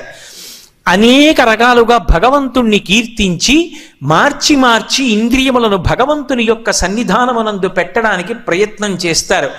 ఇన్ని రకాలుగా మనిషిని అనుగ్రహించేటటువంటి విశేషములన్నీ కూడా కార్తీక మాసంలో జరుగుతాయి. కార్తీక మాసం శివకేశవుల మధ్య ఏ భేదభావన పొందకుండా ఉండడానికి ఆలవాలమైనటువంటి మాసం. మనం తెల్లవారి లేస్తే ఒక మాట చెప్తాం, శివస్య హృదయం విష్ణు విష్ణోశ్చ హృదయం శివ, యథా శివమయో విష్ణురేవం విష్ణుమయ శివ, యథాంతరన్న పశ్యామి తథామే స్వస్తిరాయుషి అంటాం. విష్ణువు యొక్క హృదయము శివుడు, శివుని యొక్క హృదయము విష్ణువు. ఆ శివకేశవుల మధ్య నేను ఎన్నడూ భేదభావమును పాటింపకుండెదనుగాక. అలా పాటించనటువంటి లక్షణము చేతన ఆయుర్దాయము పెరుగుగాక అని కోరుకుంటాం. కార్తీక మాసం దగ్గరికి వచ్చేటప్పటికీ దామోదర స్వరూపంగా విష్ణు భగవానుణ్ణి కీర్తిస్తాం, త్రయంబక స్వరూపంగా పరమశివుణ్ణి ఆరాధిస్తాం. శివాలయాల్లో అభిషేకాలు అవి విశేషంగా జరుగుతాయి. విష్ణువాలయాల్లో విష్ణు సంబంధమైనటువంటి ఆరాధనలు, తులసి అర్చనలు, విష్ణు సహస్రనామ స్తోత్ర పారాయణలు విశేషంగా జరుగుతుంటాయి. దామోదరుడు అధిపతి. దామోదర శబ్దం ఎవరికి అన్వయం అంటే దామ్నా ఉదరే మాత్రా బద్ధ ఇది దామోదర. ఎవరి యొక్క కడుపు మీద ఆ తులసిమాల ఉంటుందో, ఎవరి యొక్క నడుము త్రాటి చేత కట్టబడిందో ఆయనని దామోదరుడు అంటారు. ఎప్పుడు కట్టబడ్డాడు? పరిపూర్ణావతారంగా వస్తే కట్టబడ్డాడు. పరిపూర్ణావతారం కృష్ణావతారం. ఎన్నో అవతారాలు తీసుకున్నాడు. అందులో ప్రధానమైనటువంటివి దశావతారాలు. వేదోద్ధారణ మందరాభరణ పృథ్వీధర్మ నిర్మాణ ప్రహ్లాదత్రాణ బలిప్రతారణ నృపాహంకార నిర్వాపణ వైదేహీ రమణ ధనంజయ జయ వ్యాపార పారీణ క్షోణీ దివ్యత్కరుణ తమోహరణ తండ్రి వెంకటేశ ప్రభో అంటారు. 10 అవతారాలు ఆయనవే. 10 అవతారాలు ఆయనవే అయినా అన్ని అవతారముల యొక్క తేజస్సు ఏ అవతారంలోకి వెళ్ళిపోతుందో దాన్ని పరిపూర్ణ అవతారం అంటారు. అటువంటి పరిపూర్ణ అవతారం శ్రీకృష్ణ అవతారం. అటువంటి శ్రీకృష్ణ అవతారంలో ఆయన చేసినటువంటి లీలలు అనన్య సామాన్యములు. కల్నులు తెరువని కడుచిన్ని పాపడై దానవిచనుబాలు త్రావి చంపే, 3వ నెల నాడు ముద్దుల కుర్రడై కోపించి శకటమ్ము కులద్రోసే, ఏడాది కుర్రడై ఎగసి తృణావర్తు మెడపట్టుకుని చీరి మృతుని చేసే, తల్లి వెన్నలకురై తను రోలకట్టంగా బాలుడై మద్దుల కూలద్రోసే, ఆ ఆవుల్ని దూడల్ని రక్షించడం కాదు, కేవలముగా వాటిని కాపలా కాయడం కాదు, ఆయన అసలు ఇంకా కనురెప్పలు కూడా సరిగ్గా తెరవడం చేత కానటువంటి పసిపిల్లవాడిగా ఉండగానే పూతనా సంహారం ప్రారంభం చేశాడు. అంత గొప్ప అవతారం కృష్ణావతారం. అటువంటి కృష్ణావతారాన్ని బంధించాలని దుర్యోధనాదులు ప్రయత్నం చేశారు. శ్రీకృష్ణుడు రాయబారానికి వెళ్ళినప్పుడు దుర్యోధనాదులు ఆయన్ని కట్టేద్దాం అనుకున్నారు. కట్టగలిగారా? కట్టలేకపోయారు. కానీ చిన్ని కృష్ణుడుగా ఉండగా కృష్ణుణ్ణి కట్టేస్తానని బయలుదేరినది ఎవరు అంటే యశోద బయలుదేరింది. ఆ యశోద బయలుదేరడం కూడా ఆశ్చర్యకరమైనటువంటి సందర్భంలో బయలుదేరింది. సుడియుచు గిదుగుచు వాలుచు సడికొట్టుచు అమ్మ రమ్ము చన్నిమ్మనుచున్ వెడవెడ గంతులు వైచు కదిసి కడవ బాలకుండు కవ్వము పట్టెన్. ఒక రోజున యశోద చల్ల చిలుకుతోంది. ఎక్కడి నుంచో పరిగెత్తుకొచ్చాడు చిన్ని కృష్ణుడు. అమ్మా అమ్మా నాకు పాలియమ్మా అని చెప్పి నిలబడ్డాడు. అవతల పిల్లలు ఆడుకుంటున్నారు, నేను తొందరగా వెళ్ళిపోవాలి, పాలిస్తావా ఇవ్వవా అని మారాన్ చేస్తుంటే, నిన్న కాక మొన్న పుట్టాడు, ఇవాళ ఏమిటో పెద్ద ఎర్రటి మొహం చేసేసుకుని పెదవులన్నీ అదిరిపోతుంటే, ఏదో పాలు ఇవ్వాలట, ఇవ్వకపోతే అక్కడ ఆటలకు వెళ్ళిపోవాలట, పిల్లలందరూ ఎదురు చూస్తున్నారట, ఏదో కొంప మునిగిపోతుందిట, ఏమిటో వీడి ఉద్ధతని చెప్పి నవ్వుకుంటూ యశోద చల్ల చేసుకుంటూ చూస్తోంది. పువ్వుల పొట్లం లాంటి చేత్తో చటుక్కున కవ్వం పట్టుకున్నాడు. ఆయన బలానికి ఆపే లేదు, ఆయన బలం ఎంతటిదో అందరికీ తెలుసు. కానీ ఆమెది మాతృహృదయం. ఆమె అనుకుంది పువ్వుల పొట్లం లాంటి చెయ్య ఉరుసుకుపోతుంది కవ్వానికని కవ్వం ఆపేసింది. కూర్చుని పిల్లవాడిని ఒళ్ళో పడుకోబెట్టుకుని స్తన్యం ఇస్తోంది. ఈలోగా అక్కడ పొయ్యి మీద ఉన్న పాలు పొంగిపోతున్నాయి. కడుపారంచను బాలు త్రావని సుతున్ కంజాక్షపీఠమ్ము పైనిడి పొంగారెడు పాలు దించుటకు నయ్యే గంగ తత్పాలుండెక్కువ కోపంబన వాడిరాతిదది ముత్కంభంబు పోగొట్టి తెంపెడరన్ కుంభములోని వెన్నదిని విద్యాసంకులద్భాష్పుడై. పాలిస్తున్నటువంటి అమ్మ పాలు పొంగిపోతున్నాయని ఆ పిల్లాన్ని తీసి పక్కన పుచ్చుకోబెట్టి గబగబా వెళ్ళి ఆ పొయ్యి మీద ఉన్న పాలు కిందకి దింపుతోంది. ఆ రోజుల్లో దాలి అనేవారు, పిడకలతో పొయ్యి ఏర్పాటు చేసి దాని మీద కుండలో పాలు పెట్టేవారు. సన్నని సెగ మీద చక్కగా పొంగుతూ ఉండేవి. గబగబా దింపడానికి వెళ్ళింది. కోపం వచ్చింది. నాకు పాలు ఇవ్వడం కన్నా నీకు పాలు దింపడం ఎక్కువైపోయిందా అని ఏదో పసిపిల్లవాడి కోపంలా అత్త మీద కోపం దుత్త మీద చూపించారన్నట్టుగా అప్పటి వరకు చల్ల చిలికి చిలికి ఉంది, వెన్నముద్దలు పైకి తేలి ఉన్నాయి.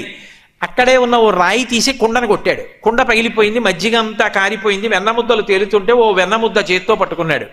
చేత్తో పట్టుకుని ఆ గోడ దాకా వెళ్ళి అక్కడ ఒక రోలు ఒకటి తిరగేసి దాని మీద ఎక్కి నించుని ఓ కోతిని పిలిచి వెన్నముద్ద తినిపిస్తున్నాడు కానీ అమ్మ వస్తుందేమో, నన్ను పట్టుకుంటుందేమో, దెబ్బలాడుతుందేమో అని ఎక్కడో భయం లేనివాడు, లోకములకు భయాల్ని కల్పించగలిగిన వాడు. భయకృత్ భయనాశన అని విష్ణు సహస్రంలో ఆయనకి పేరు. అసలు లోకాలు భయపెట్టేవాడు ఆయనే, భయాన్ని పోగొట్టేవాడు ఆయనే. ఆయన భయపడిపోయిన వాళ్ళే నటించి అమ్మ ఎక్కడొస్తుందో అని మిథ్యాసంకులద్భాష్పుడై కర్మఫలప్రదాత అయి చేసిన పాపములకు ఫలితాన్నిచ్చి ఏడిపించగలిగినటువంటి పరమాత్మ దొంగ ఏడుపు మొదలెట్టాడు. ఇలా కళ్ళు తుడిచేసుకుంటుంటే ఆ కళ్ళకి పెట్టిన కాటుకంతా చేతులకు అంటుకుపోతే ఆ కాటుకి ఇక్కడ వరకు వచ్చేస్తే దొంగ ఏడుపు ఏడుస్తూ అమ్మ పెట్టిన ముత్యాల సరాలు ఆ పట్టుదట్టి దొంగ ఏడుపు అమ్మ రావట్లేదు లేని మధ్యలో ఆపేసి కోతికి పెడుతున్న వెన్న చూసింది యశోద. ముందటి రోజు గోపకాంతలందరూ వచ్చి నవనీతాన్ని అపహరిస్తున్నారని చెప్తే ఆవిడ నమ్మలేదు. ఇప్పుడు ఏదో లోకంలో ఒక సామెత చెప్తారే, మొగుడు కొట్టాడని కాదు తోడికోడలు తెప్పిందని బాధపడిందని, అలా ఇప్పుడు కృష్ణుడు అల్లరి చేశాడని కాదు పట్టుకోలేదు యశోద అని అక్కడ ఉన్న గోపకాంతలు అంటారేమోనని ఎలా అయినా పట్టుకోవాలనుకుంది. పిల్లాన్ని పట్టుకోవడం అంటే అంత తేలిక. అందుకని ఆవిడ ఏదో పెద్ద యుద్ధానికి బయలుదేరిన దానిలా ప్రతిజ్ఞ చేసింది. లాలనమున బహుదోషము లోలింప్రాపించు తాడనోపాయములంచాల గుణంబులు కలుగును తాడనంబె బాలురకును పథ్యంబరయన్ అంది. పిల్లాడు కదా అని ముద్దు చేస్తే పాడైపోతున్నాడు, 2 దెబ్బలు వేస్తే బాగుపడతాడు, అందుకని కొడతాను. అసలు కొట్టడానికి పట్టుకోవాలి కదా ముందు. అందుకని ఆ చీర తీసింది, ఇలా పైకి దోపింది, పమిట కొంగి ఇలా చుట్టూ తిప్పింది, యువతలకి తెచ్చింది, ఆ కొప్పు తీసింది, గట్టిగా ముడేసుకుంది, పువ్వులు ఇలా లోపలికి సర్దుకుంది, ఆ నగలన్నీ తీసింది, ఊగిపోకుండా ఇలా రవికలోకి వేసుకుంది. ఇంకా పిల్లాడి వెంట పరిగెత్తాలి, ఎక్కడ చూస్తే పారిపోతాడో అని చూస్తోంది. చూసేశాడు అమ్మ వచ్చేస్తోందని. చటుక్కున వెలయలోలు తిరగ వేసి ఎక్కి ఉట్టిలోని వెన్న నులుకుచున్నొక కోతి పాలు చేయుచున్న బాలుకనియే. కోతికి వెన్న పెడుతున్నటువంటి కృష్ణుడిని చూసేసింది. అమ్మ వచ్చేస్తోందని పరిగెత్తుకెళ్ళిపోయాడు. స్తంభాదికంబులు తనకు వడ్డంబైన టట్టునని పట్టు అని వీని తప్పు సైరింపు ఇంక దొంగిలబోదు నీనని ముని ముట్ట నిచ్చువాని కాటుక నెరయంగ కందులు నులుముచు వెడల కన్నీటితో వగచువాని ఏ దశ వచ్చునో ఇది ఎని పలుమార్లు సరుగుచు క్రీగంట చూచువాని గూడబారి పట్టుకని వెరపుచు చిన్ని వెన్న దొంగ చిక్కెననుచు కొట్ట చేతులాడక పూబోడి కరుణతోడబాలు కట్టదలచే. ఆ ఇంటి నిండా స్తంభాలు వెడుతున్నాడు, స్తంభం చాటున దాక్కుంటున్నాడు. పాపం ఆ యశోద పరిగెత్తుకొస్తోంది, ఒళ్ళంతా చెమట పట్టేస్తోంది. ఆ స్తంభం చాటున నక్కేస్తున్నాడు, కనపడ్డు. ఎక్కడి నుంచో మధ్యలో ఓసారి చిన్ని ముఖం బయట పెట్టి, అమ్మా అమ్మ ఇంకెప్పుడు నేను దొంగతనాలు చేయనమ్మా, వెన్న తీసుకురానమ్మా, ఎవరింటికి వెళ్ళనమ్మా, నేను తిన్నమ్మా, అల్లరి చేయనమ్మా, అమ్మా నన్ను వదిలేయమ్మా, నన్ను పట్టుకోకమ్మా, నన్ను కొట్టకమ్మా అంటున్నాడు. మళ్ళీ యశోద పరిగెత్తుకొస్తోంది, మళ్ళీ పారిపోతున్నాడు. బుడల చెమటలగా ఉత్తరీయము జార తొరుముకున్న విరులు జారిరాల కట్టరాని తనను పట్టెదనని చింత కట్టుకున్న తల్లి కరుణ చూచి, అయ్య పిచ్చమ్మా, అమ్మా నన్ను లోకంలో ఎవరు పట్టుకోలేరమ్మా, నన్ను పట్టుకోవడానికి మార్గాలు లేవు, అటువంటిది నన్ను పట్టుకుంటానంట ఏమిటమ్మా, వెంటబడితే దొరుకుతానా? కానీ అమ్మా అమ్మా అన్న మాట మాధుర్యాన్ని మొట్టమొదటిసారి జీవితంలో తెలుసుకున్నా. నాకు ఇంతకుముందు అమ్మా నాన్న తెలియరు. ఆయనకి అమ్మా నాన్న ఏమిటి? ఆయనే లోకమునకు తల్లి తండ్రి. త్వమేవ మాతా చ పితా త్వమేవ త్వమేవ బంధుశ్చ సఖా త్వమేవ త్వమేవ విద్యా ద్రోణం త్వమేవ త్వమేవ సర్వం మమ దేవదేవ. అటువంటి వాడు ఏ పాములెరుగక ఏ పారుమేటికి పశుల కాపరి ఇంట పాము కరిగే, ఏ కర్మయును లేక వెలయునొక్కడికి ని జాతకర్మంబులు సంభవించే, ఏ తల్లి చనుబాలు ఎన్నరెడుగని ప్రోఢ తల్లి యశోద చందుల పాలు త్రావనిరిగే, ఏ హాని వృద్ధుల నెరుగని బ్రహ్మంబు పొదివిటిలో నుద్ది పొందనుందే. ఇంతకుముందు అమ్మ ప్రేమ పాలు తెలియని వాడు మొట్టమొదటిసారి యశోద చందుల పాలు తాగాడు కదూ. అమ్మా అన్న మాటకున్న మాధుర్యం తెలుసుకున్నాడు. అయ్య పిచ్చమ్మ, ఒళ్ళంతా చెమట పట్టేసింది, పమిట జారిపోతోంది, కొప్పు ఊడిపోయింది, పువ్వులు రాలి కింద పడిపోతున్నాయి, అయినా నన్ను పట్టుకోవాలని పాపం వస్తోంది, ఇంత ఆయాసపడిపోతోంది, పిచ్చమ్మని నేను ఇంకా బాధ పెట్టలేనని అమ్మకి దొరికిపోయాడు. దొరికిపోతే గోడ పట్టుకుంది. అదృష్టం, కొడదామనుకున్నది కొట్టలేకపోయింది. ఆయన యొక్క సౌందర్యాన్ని చూసింది. భగవంతుని యొక్క సౌందర్యం అలా అంటే అలా ఉంటుంది. చంపేద్దామని వచ్చింది పూతన, ఇంకా ఈవిడ కొడదామనుకుంది అమ్మ ప్రేమతో. సిరిమమ్మం వ్రతకంగ చూచటుకొనై శృంగార వేషంబుతో నరుదేనోపునటంచు గోపికలు జిహ్వల్ రాక మోహించి అని పోతన గారు దశమస్కంధంలో చెప్పినట్టుగా గోపికలంతటి వాళ్ళు లక్ష్మీదేవి వస్తోందేమో అనుకున్నారు పూతన వస్తుంటే. ఆ పిల్లవాడి దగ్గరికి వెళ్ళి ఎత్తి దగ్గర పెట్టుకుని, నాచనుబాలొక గుక్కెడు ఓ చిన్ని కుమార త్రావు మొయ్యన పెదపన్ నీ చెలువ మెరుగవచ్చును నా చెలువము సఫలమగును నిన్నదలక్ష అంది. కాసిన పాలు తాగరా అబ్బాయి, చంపేస్తాను నిన్నప్పుడు తెలుస్తుంది నీ వికారం ఏమిటో అనుకుంది. కానీ ఆ చిన్ని కృష్ణుడి అందం చూసి పూతన కూడా పొంగిపోయింది. అటువంటిది కన్న తల్లి యశోద పొంగిపోదు. ఆ ఏడుస్తున్నాడు, అమ్మ నన్ను వదిలేయమ్మా, అమ్మ నన్ను వదిలేయమ్మా, ఇంకా దొంగతనాలకు వెళ్ళనమ్మా. చూసింది, నిన్ను కొట్టను కానీ ఒరే కట్టేస్తాను రాదు. ఎందుకని? అక్కడ అందరూ చూస్తున్నారు గోపకాంతలు, తన గొప్ప కదూ. ఏరా ఎవరికి దొరకవుట నిన్ను వాళ్ళు ఎవరు పట్టుకోలేకపోయారట.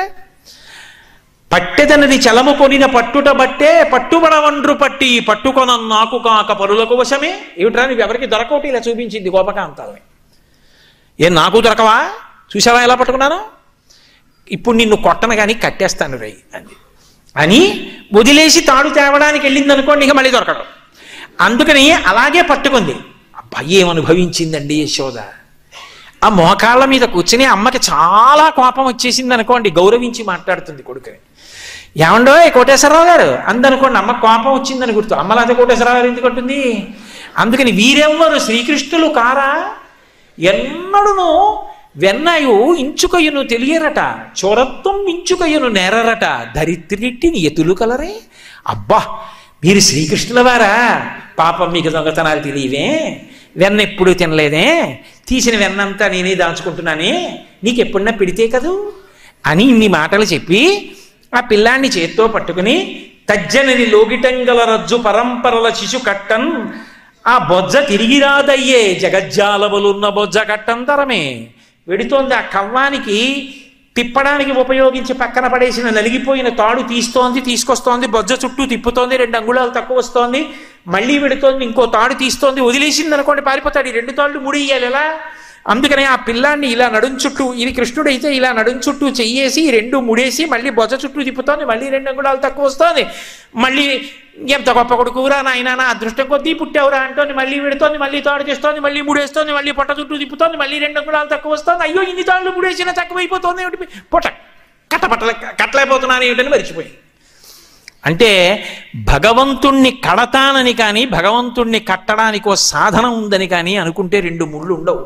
ఎవరు దాన్ని, ఆ తాడు సరిపోదు, ఆయన లొంగాలి. అందుకే అయ్య పిచ్చమ్మా నన్నెవరూ పట్టుకోలేరమ్మా, నన్నెవరూ కట్టలేరమ్మా, కట్టేస్తానని వెంటపడ్డావు. అమ్మతనానికి పట్టాభిషేకం చేస్తున్నా, దొరికిపోతున్నానమ్మా అన్నాడు. వేసేసింది ముడి. చిక్కడు శిరికౌగిటిలో చిక్కడు సనకాది యోగి చిత్తాబ్జములను చిక్కడు శృతిలతి కావళి చిక్కెనతడు లీల తల్లి చేతన్ రోలన్. ఆయన సిరి కౌగిటిలో చిక్కడు. లక్ష్మీదేవి అంతటిది కౌగిలించుకుందామంటే చిక్కనటువంటి వాడు. చిక్కడు సిరికౌగిటిలో చిక్కడు సనకాది యోగి చిత్తాబ్జములన్, సనకాది యోగుల యొక్క మనస్సులలో దొరకనటువంటి వాడు. చిక్కడు శృతిలతి కావళి, వేదమంత్రముల చేత దొరకని వాడు. చిక్కెనతడు లీల తల్లి చేతన్ రోలన్, అమాయకురాలైనటువంటి ఒక గోపిక చేతికి దొరికిపోయాడు అమ్మతనానికి. పట్టుకెళ్ళి రోలుకేసి కట్టేసి. మత్సలేని పరమాత్మ భక్తికి పట్టాభిషేకం చేయడానికి ఆ రోలుని ఈడుస్తూ పాకడంలో ఆ తాడు గట్టిగా ఒరుసుకుని, దామ్నా ఉదరే మాత్రా బద్ధ ఇది దామోదర, ఆ తాడు నడువుకి ఒరుసుకుపోతే నడుం చుట్టూ నల్లగా మచ్చపడింది. అలా మచ్చపడితే మచ్చగలిగిన వాడు కాబట్టి దామోదరుడు అయ్యాడు. అంటే భక్తికి లొంగిపోతాను. మౌనులచే జ్ఞానులచే యోగులచే దాన సంవిధానులచే తన్ పూని నిబద్ధుండగునే పురుషోత్తముడు. భక్తియుతుల చేతన్ బోలన్, భక్తుల చేతికి చిక్కినట్టుగా మౌనులకు జ్ఞానులకు యోగులకు దానం చేసేటటువంటి వాళ్ళకి కూడా ఆయన లొంగడు సుమ అని చెప్పడానికి ఒకనాడు ఒక ఆజ్ఞురాలైనటువంటి గోపిక చేతికి దొరికిపోయాడు. అలా తాటి చేత కట్టబడి నడుం చుట్టూ ఉరుసుకుపోయినటువంటి వాడున్నాడే ఆయన దామోదరుడు. అంటే భక్తికి లొంగిపోతాడు. ఒక దీపం పెడితేనే అంత శక్తినిస్తాడా అండి? తులసి దగ్గరికి వెళ్ళి గోవిందా అంటే అంత అనుగ్రహించేస్తాడా అండి? కార్తీక మాసంలో ఉసిరి చెట్టు దగ్గరికి వెళ్ళి శ్లోకం చెప్తే అలా అనుగ్రహం వస్తుందా అండి? అంటావేమో. నీ గుండెలలో భక్తి ఉండాలి. కానీ తాటి చేత కట్టబడి మత్సలేని వాడు, మత్స పొందినటువంటి దామోదరుడు అధిపతిగా ఉన్నటువంటి మాసం కార్తీక మాసం. ఆయనకి నీ గుండెలలో భక్తిని చూసి అనుగ్రహించడం అలవాటు. అందుకే ఆ యోగ నిద్ర చాలించి ఈ కార్తీక మాసంలో నిద్రలేస్తాడు. నీ గుండెలలో భక్తి ఉండాలి తప్ప ఆయన నీ వెంట పరిగెడతాడు, పరవశించిపోతాడు. అందుకే దామోదరుడు అధిపతి అయ్యాడు. అలాగే త్రయంబకుడు పరమశివుడు అంతే. మహానుభావుడు మత్సలేనివాడు, మత్స తెచ్చుకున్నాడు. ఆయనకి నిజంగా మత్స అవసరమా? స్ఫటికమణి నిభం అంటారు. తెల్లగా స్ఫటికమణి ఎలా ఉంటుందో అలా మెరిసిపోతూ ఉంటాడు పరమాత్మ. అటువంటి పరమశివుడు కంఠం నల్లగా ఉండేటట్టుగా మత్స తెచ్చుకున్నాడు. లోకంలో చాలా అందంగా చాలా తెల్లగా ఉన్నాడు అనుకోండి ఎవరైనా, ఆయనకు చిన్న మచ్చ వచ్చిందనుకోండి ఏ కురిపో వేసి, అది అందరికీ కనపడే చోట ఏ కంఠం మీదో బొగ్గ మీదో వచ్చిందనుకోండి, అది ఎలా పోతుందా అని ఆలోచించుకుంటాడు. అందానికి అడ్డం వస్తుందని. కానీ వాళ్ళు ఘృతరీతి ఘనీభూతం సచ్చిదానంద విగ్రహం అన్నాడు వ్యాసుడు. అప్రాకృత శరీరం తం అతిమన్మధరూపిణం ఘృతరీతి ఘనీభూతం సచ్చిదానంద విగ్రహం అన్నాడు. అది అప్రాకృత శరీరం, నేతి ముద్దలా ఉంటుంది. అంత అందమైనటువంటి శరీరం ఉన్నటువంటి వాడు. పైగా ఆయన నడిచి వెడుతుంటే సూర్యేణ చిత్రితం మూర్ధ్ని చంద్రదండ విరాజితం గంగా చ యమునా చైవ విధర్తు స్మనుచామరి అని శివమహాపురాణంలో వర్ణించారు. గంగా యమున ఆయనకి చామరం వేస్తుంటే సూర్యుడు చంద్రుడు ఆయనకి గొడుగు పట్టి తీసుకెడుతుంటారు. అంతటి అందగాడు, అంతటి పరమాత్మ పరమశివుడు లోకాల కోసమని తన కంఠానికి నల్లటి మచ్చ తెచ్చుకున్నాడు. ఎప్పుడు తెచ్చుకున్నాడు? ఒకనాడు పాల సముద్రాన్ని అమృతం కోసం చిలికితే ఆ పాలవెల్లి లోపల అప్పటికప్పటికి మందరాగము తిరుగం చప్పుడు నిండెన జండము చెప్పిడిదే మధుని చెవులు చిందరబనియన్ ఆలోల జలధి లోపల నాలో నహి విడిచి అసురుల బలపన్ గీలా కోలాహలమున హాలాహల విషము పుట్టె నవనీనాథ.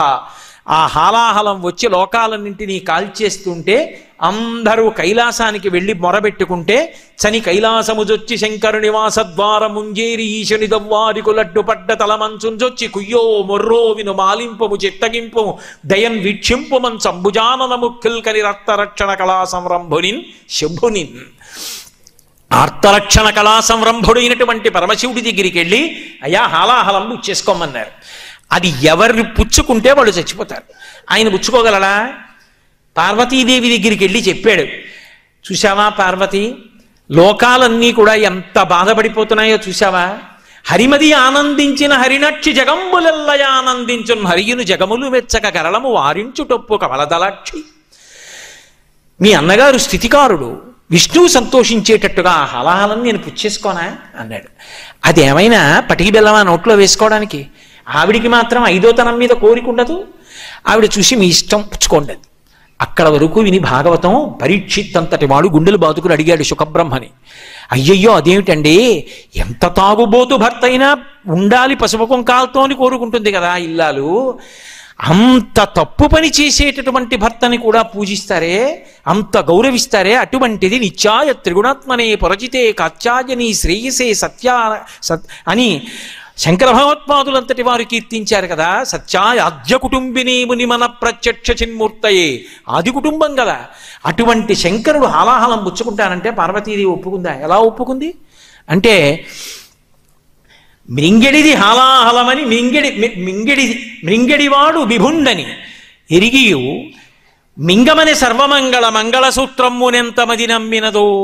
తన మంగళసూత్రం మీద ఆవిడకున్న నమ్మకం, నా మెడలో మంగళసూత్రం ఉండగా మీరు విషం పుచ్చుకుంటే మాత్రమే అవుతుందని తాగమందంతే లోకం కోసం. అప్పుడు అందరూ హాలాహలాన్ని చూసి భయపడుతుంటే ఒక్క శంకరుడు మాత్రం మహానుభావుడు గబగబా బయలుదేరి తన చుట్టూంచుల సంఘముల్ జయ జయధ్వానంబులన్ బొబ్బిడం ఘనగంభీర రవంబుతో శివుడు లోకద్రోహి హుంపోకు రమ్మని కింగేలత మల్చి కూర్చి కడిగా నంకించి జంబూపలంబల సర్వంకషము మహావిషము నాహారించి హెలాగతిన్ కదలంబారవు పాప పేరు వడలన్ ఘర్మాంబుదాలంబు పుట్టదు నేత్రంబులు నెర్రబారవు నిజ జూటాచంద్రుడున్ కందడున్ వదనాంభోజము వాడదా విషమునాహ్వానించుచో డాయిచో పదిలంబై కడిచేయిచో దిగుచుచో భక్షించుచో మృంగుచోన్. ఎదురెళ్ళి ఆ హాలాహలాన్ని చేత్తో పట్టుకున్నప్పుడు కానీ, ముద్ద చేసినప్పుడు కానీ, నోట్లో పెట్టుకున్నప్పుడు కానీ చల్లని చందమామ వేడిక్కిపోలేదు, ఓ పిల్లపాము కూడా జారి కింద పడిపోలేదు, వేడిక్కి ఒంటి మీద పొక్కెక్కలేదు. హాలాహలాన్ని తీసి నోట్లో పెట్టుకున్నాడు. ఉదరము లోకంబులకును సదనంబకుటెరిగి శివుడు చటుల విషాగ్నిన్ కుదురుకొనే కంఠబిలమున పదిలంబుగా నిలిపి సూక్ష్మ ఫలరసము క్రియన్. మింగేస్తే కడుపులో ఉన్న లోకాలు పోతాయి, బయటికి వదిలేస్తే పైలోకాలు పోతాయని మింగకుండా బయటికి వదలకుండా కంఠంలో పెట్టుకుని ఉంచుకున్నాడు. నిజంగా మింగకుండా వదలకుండా కంఠంలో పెట్టుకోవడం ఎంత కష్టం. హాలాహలాన్ని కంఠంలో పెట్టుకున్నందుకు మత్సలేని శంకరుడి యొక్క కంఠం నల్లబడి గరళకంఠుడు శ్రీకంఠుడయ్యాడు. లోకం కోసం నిందబడి మత్స పొందినటువంటి వాళ్ళు మహాత్ములవుతారు తప్ప వచ్చినది వాళ్ళకి మత్స కాదు అని నిరూపించాడు శంకరుడు. అందుకే మత్స పొంది దామోదరుడయ్యారు శ్రీ మహావిష్ణువు, మత్స పొంది శ్రీకంఠుడయ్యాడు పరమశివుడు. కానీ ఆ మత్సలు వాళ్ళ జీవితానికి తెచ్చినటువంటి అపనిందలు కావు. వాళ్ళ జీవితాలు లోకం కోసం ఎంతగా ఉపయోగపడ్డాయో తెలియ చెప్పినటువంటి సాక్ష్యాలు. అందుకే ఆ శివుడు ఆ కేశవుడు ఇద్దరు కాదు, ఉన్నది ఒక్క పదార్థం. ఒకనాడు శివుడిగా ఒకనాడు విష్ణువుగా కనపడుతుంది. కాబట్టి ఎవ్వడు సృజించు ప్రాణుల ఎవ్వడు రక్షించు త్రుంచు ఎవ్వడు అనంతుండెవ్వడు విభుడెవ్వడు వాడి విధమున మనుచు వెనుచు హేలారతుడై. ఆ ఒక్కడే సృష్టి చేస్తున్నాడు, స్థితి చేస్తున్నాడు, ప్రళయం చేస్తున్నాడు. ఆ ఉన్న ఒక్క పదార్థమే ఇన్ని చేస్తోంది. దాన్ని నేను శివ అని అభిషేకం చేస్తాను, దాన్నే నేను హే కేశవా అని పరమ ప్రీతితో ఆరాధన చేస్తాను తులసితోటి. అక్కడైతే వామదేవ, ఇక్కడైతే వాసుదేవ, ఒక్క అక్షరం తేడా. అక్కడైతే తులసి దళం, ఇక్కడైతే మారేడు దళం, అంతే తేడా తప్ప తత్వతః మాత్రం రెండూ ఒక్కటే. ఇది నిరూపించేటటువంటి మాసం కార్తీక మాసం. అందుకే కార్తీక మాసంలో ఇక్కడ అక్కడ అని భేదం ఉండదు. శివాలయంలో కానీ, విష్ణువాలయంలో కానీ, అంబికాలయంలో కానీ, గోశాలలో కానీ, మఠ ప్రాంగణంలో కానీ ఎక్కడైనా సరే దీపాన్ని వెలిగించి లోకాన్నంతటినీ కూడా అనుగ్రహింప చేయడానికి, తాను తరించడానికి మార్గాన్ని సుగమం చేసుకుంటారు. కార్తీక మాసంలో ఎన్నో దానాలు చేస్తూ ఉంటారు. కానీ ప్రత్యేకంగా చెప్పబడినటువంటి దానం, తప్పకుండా చేసి తీరవలసిన దానంగా చెప్పబడినది ఏది అంటే దీపదానం. అందున ప్రత్యేకించి ఈ కృష్ణపక్షంలో వచ్చేటటువంటి త్రయోదశి తిథి ఏది ఉందో ఆ త్రయోదశి తిథి దీపదానం చెయ్యడానికి అత్యంత ప్రధానమైనటువంటి తిథిగా కీర్తింపబడింది. ఇవాళ సప్తమి. ఈ సప్తమి నాడు కార్తీక వైభవాన్ని విన్నా, శివకేశవుల యొక్క వైభవాన్ని విన్నా, కార్తీక మాసం యొక్క మహాత్మ్యం గురించి తెలుసుకున్నా తత్కారణం చేత అనుకూల దాంపత్యం సిద్ధిస్తుంది అని చెప్తారు. ఇన్ని రకాలుగా కార్తీక మాసం ఎంతో గొప్పది, బాహ్యంలో దీపదానం చాలా గొప్పదైనా తప్పకుండా చేయవలసిన దానం ఏది అంటే అన్నదానం. ఎందుకని అంటే మిగిలిన దానం మీరు ఏది చెయ్యండి, అవతల వారు తృప్తిని పొందారు అని చెప్పడం చాలా కష్టం. 10,000 రూపాయలు పట్టుకెళ్ళి నేను ఒకరికి ఇచ్చాననుకోండి, ఆయన మహాత్ముడు సంతోషం పొందొచ్చు, అందరూ పొందరని నేను అంటలేదు. కానీ 10,000 రూపాయలే ఇచ్చారే, ఇంకొక 10,000 రూపాయలు ఉంటే నా ఫలానా అవసరం తీరినే అనొచ్చు. లేదా 10,000 రూపాయలు వచ్చిన కారణం చేత 20,000 రూపాయల కోరిక కొత్తది మనసులో పుట్టచ్చు. కాబట్టి తృప్తి పొందుతారు అని చెప్పడం సాధ్యం కాదు. బంగారం ఎంత ఇస్తే తృప్తి పొందుతారు? వ్యాప్తిం పొందక వగవక ప్రాప్తంబకు లేశమైన 10,000 తృప్తించెందని మనుజుడు సప్తద్వీపములనైన చక్కంబడునే అంటాడు వామనమూర్తి. వామనమూర్తి ఘట్టంలో బలిచక్రవర్తి, ఆ ఘట్టంలో వామనమూర్తి అంటాడు బలిచక్రవర్తితో, అసలు తృప్తి అనేది లోపల ఉండాలి, లేనప్పుడు సప్తద్వీపాలు పట్టుకొచ్చి ఇచ్చేసినా కూడా ఇంకా నాకేదో ఇవ్వలేదంటాడు తప్ప నాకు ఇచ్చాడని తృప్తి పొందుతాడా? తృప్తి లోపల ఉండాలి. మీరు బంగారం ఇవ్వండి తృప్తి పొందుతారని చెప్పడం కష్టం, భూములు ఇవ్వండి తృప్తి పొందుతారని చెప్పడం కష్టం, ధనం ఇవ్వండి వస్త్రాలు ఇవ్వండి తృప్తి పొందారని చెప్పడం కష్టం. కానీ దేని చేత తృప్తి తెలుస్తుంది మీకు అంటే అన్నదానమునందు తెలుస్తుంది. పైగా అర్హతని ఆలోచించడానికి దానికి పెద్ద శాస్త్ర పరిజ్ఞానం అక్కర్లేదు. ఈయనకి ఇది ఇవ్వచ్చా ఇవ్వకూడదా అని ఆలోచించడానికి పెద్ద శాస్త్రంతో పని లేదు. ఆయన ఆకలితో ఉన్నాడా అదొక్కటే. ఆ ఆకలి కొన్న వేళ అతన్ని తీసుకొచ్చి కూర్చోపెట్టి అన్నం పెట్టారనుకోండి, ఆయన కడుపు నిండా అన్నం తిని బ్రేవ్ మనొక్క త్రేణుపు తేంచాడనుకోండి, పూజామందిరంలో ఉన్నటువంటి భగవన్మూర్తులన్నీ సంతోషిస్తాయిట. ఆయన వెళ్ళిపోతూ కాళ్ళు కడుక్కుని వెళ్ళిపోయాడు అనుకోండి, ఒక్క అతిథి ఇంటికి వచ్చినవాడు అతిథి కిల పూజార్హ ప్రకృతోపి విజానత అంటారు సుందరకాండలో. ఏమీ తెలియనటువంటి అతిథి వచ్చి కాళ్ళు కడిగి వెడితేనే అంత గొప్ప. ఇక భగవంతుణ్ణి నమ్ముకున్నవాడు వచ్చి కాళ్ళు కడిగితే, అన్నం తిన్న తర్వాత కాళ్ళు కడుక్కుని వెళ్ళాలి. ఆ అన్నం తిన్న తర్వాత కాళ్ళు కడుక్కుని వెళ్ళిపోయాడు అనుకోండి, ఆయన కాళ్ళు కడుక్కుని వెళ్ళిపోయినటువంటి నీళ్ల క్షమాయింపు చూస్తారట దేవతలు. నన్ను నమ్ముకున్నవాడొకడు ఈ ఇంట తృప్తి పొందాడు. అన్నం తిన్న కారణం చేత ఇంద్రియములు శక్తి పొందుతాయి, అన్నం తిన్న కారణం చేత ప్రాణములు నిలబడతాయి, అన్నం తిన్న కారణం చేత నిద్ర పొంది అది సమాధి స్థితి అయి ఆనందాన్ని అనుభవిస్తాడు. అన్నం తిన్న కారణం చేత ఆరోగ్యం ఉంటుంది. ఒక వ్యక్తి అన్నం తిని ఆ అన్నం వలన వచ్చిన శక్తి చేత 10 మందికి పనికొచ్చే ఒక మంచి పని చేశాడు అనుకోండి, అన్నం పెట్టిన వాడికి కూడా అందులో ఫలితం పెడుతుంది. ఒక్క అన్నదానం చేస్తే అవతలవాడు తృప్తి పొందేటట్టుగా నువ్వు దానం చేశావని ఖాతాలో పడుతుంది. 2, అన్నదానం చేసిన వాడు ప్రాణములను నిలబెట్టాడు, అన్నదానం చేసిన వాడు అవతల వాడికి సమాధి స్థితి కల్పించాడు. ఎందుకంటే అన్నం లేని నిద్ర కలగదు. కడుపు ఖాళీగా ఉందనుకోండి నిద్ర పట్టదు, అన్నం కడుపు నిండా తిన్నాడనుకోండి నిద్ర పడుతుంది. గాఢ నిద్ర పొందాడనుకోండి అది సమాధి స్థితి. అందుకే గాఢ నిద్రలో ఉన్న వాళ్ళని నిద్ర లేపేటప్పుడు భగవత్ సంబంధం చెప్పకుండా నిద్ర లేపకూడదు. సూర్యోదయం అవుతోంది నిద్ర లేవండనో, సంధ్యావందనానికి సమయం అవుతోంది నిద్ర లేవండనో, భగవత్ కార్యం చెయ్యాలి కదా నిద్ర లేవండనో, భగవత్ సంబంధం చెప్పాలి తప్ప భగవత్ సంబంధం చెప్పకుండా నిద్ర లేపకూడదు. అందుకే విశ్వామిత్రుడు అంతటి వాడు తన శిష్యులైన రామలక్ష్మణుల్ని సరయూ తీరంలో పడుకునుండగా నిద్ర లేపితే, కౌసల్యా సుప్రజా రామ పూర్వా సంధ్యా ప్రవర్తతే ఉత్తిష్ట నరసాత్తూల కర్తవ్యం దైవమాత్మికం అంటాడు. కాబట్టి సమాధి స్థితిని ఒక వ్యక్తి పొందుతాడు అంటే అది కేవలముగా మనం పెట్టిన అన్నం వల్ల. ఒక బంగారం ఇస్తే ఇన్ని రకాలైనటువంటి తృప్తులు ఉంటాయి, ప్రాణం నిలబడిందని చెప్పడం సాధ్యం కాదు, సమాధి స్థితిని పొందాడని చెప్పడం సాధ్యం కాదు, ఆయన మంచి పని చేయడానికి శక్తిని పొందాడని చెప్పడం సాధ్యం కాదు.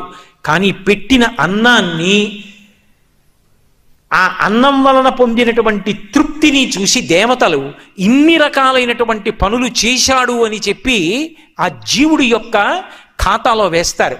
అందుకే ప్రియమార భక్తితో అతిథిని ఇంటికి పిలిచి ఒక్క అతిథికైనా కడుపు నిండా అన్నం పెట్టి ఆయన కాళ్ళు కడుక్కుని వెళ్ళిన తర్వాత అతిథి స్వయంగా భగవానుడు. అందుకే స్నాతకం చేస్తూ చెప్తారు అతిథి దేవో భవ, భగవంతుడే అతిథి రూపంలో వస్తాడు. శ్రీరామాయణం సుందరకాండలో ఒక అద్భుతాన్ని చెప్తారు.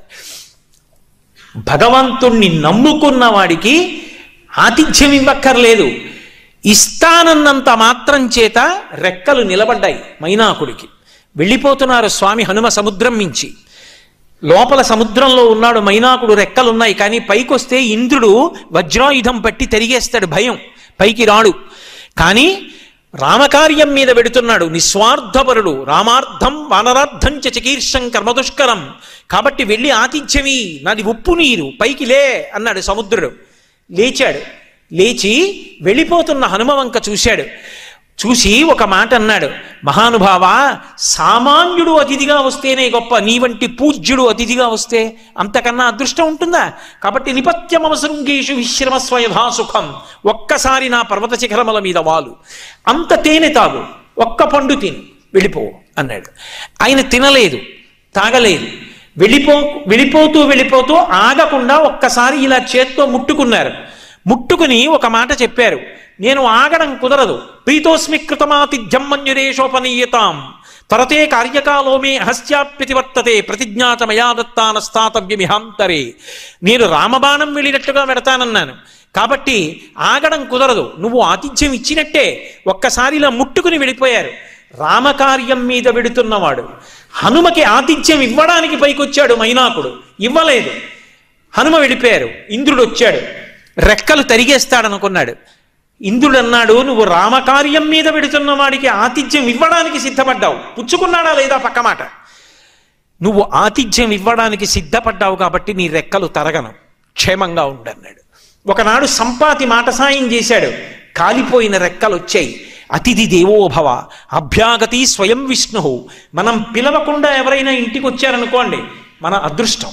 అందున ఆయన భగవద్భక్తుడు అనుకోండి, పరమేశ్వరుణ్ణి నమ్ముకున్నవాడు అనుకోండి, ఈశ్వర కార్యంలో ఉన్నవాడు అనుకోండి, జన్మ పండిందని గుర్తు.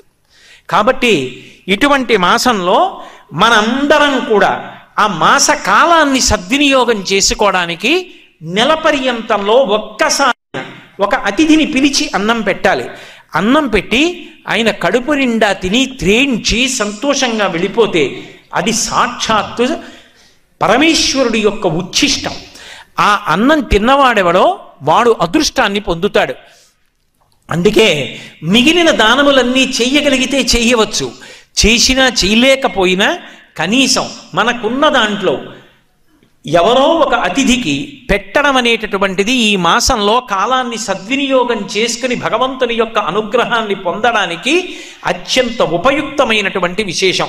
కాబట్టి కేవలం ఈ మాసంలో ఒక్క గోశాలకి వెళ్ళి తరించవచ్చు, ఓ తులసి బృందావనంలోకి, ఓ తులసి చెట్టు దగ్గరికి, ఓ ఉసిరి చెట్టు దగ్గరికి ఒక దీపం పెట్టి, దేవాలయంలో ఆకాశ దీపం వెలిగించడానికి ఒక నెలలో ఒక్క రోజుకి నేను వ్యయం భరిస్తానని ఒక్క తులసి దళాన్ని వేసి భగవన్నామం చెప్పి భగవత్ కథాశ్రవణం చేసి భగవత్ సంబంధమైన విషయాన్ని పఠనం చేసి ఏ రకంగానైనా సరే అభ్యున్నతిని పొందడానికి అన్ని రకాలుగా బాహ్యంలో ఆంతరమనందు ఆనుకూల్యతతో కూడుకున్నటువంటి ఋతువుతో కూడుకున్న కాలం ఏది అంటే ఈ శరదృతువులో వచ్చేటటువంటి కార్తీక మాసం.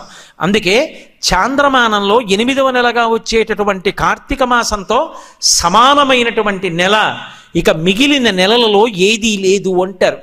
చాలామంది పెద్దలు కార్తీక మాసంలో ఒక్క క్షణాన్ని కూడా దుర్వినియోగం చేసుకోకుండా ఈ మాసం అంతటా కూడా నక్తవ్రతాన్ని పాటిస్తూ మనుష్య జన్మలోకి వచ్చాం కాబట్టి శ్రద్ధతో శాస్త్రాన్ని గురువాక్యాన్ని ఆలంబనంగా తీసుకుని సద్వినియోగం చేసుకుని తరించడానికి ఈ కాలాన్ని సద్వినియోగం చేసుకుంటారు.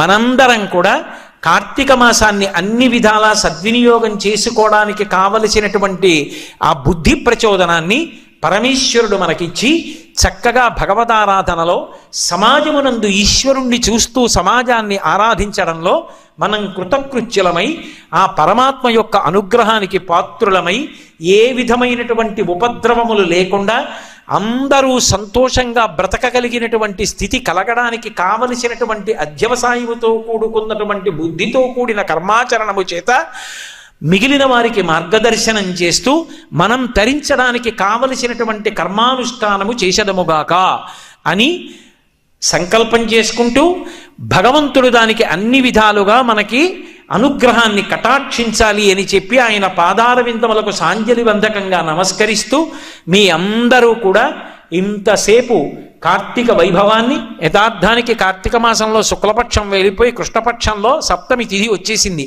అయినా తెలుసుకుని ఒక్క క్షణమైనా దాన్ని సద్వినియోగం చేసుకోవాలని ఇంత పూనికతో దేశకాలముల యొక్క విలువ తెలుసుకోవడానికి కూర్చున్న మీ అందరి యొక్క శ్రద్ధాభక్తులకు నేను హృదయపూర్వకమైనటువంటి నా కృతజ్ఞతలను ఆవిష్కరిస్తూ మంగళాశాసన పరై మదాచార్య పురోగమై సర్వైశ్చ పూర్వైరాచార్యై సత్కృతాయాస్తు మంగళం. మంగళం కోసలేంద్రాయ మహనీయ గుణాత్మనే చక్రవర్తి తనూజాయ సర్వభౌమాయ మంగళం. ఉమాకాంతాయ కాంతాయ కామితార్థప్రదాయిని శ్రీగిరీశాయ దేవాయ బలినాథాయ మంగళం. సర్వం శ్రీ ఉమామహేశ్వర పరబ్రహ్మార్పణమస్తు. స్వస్తి.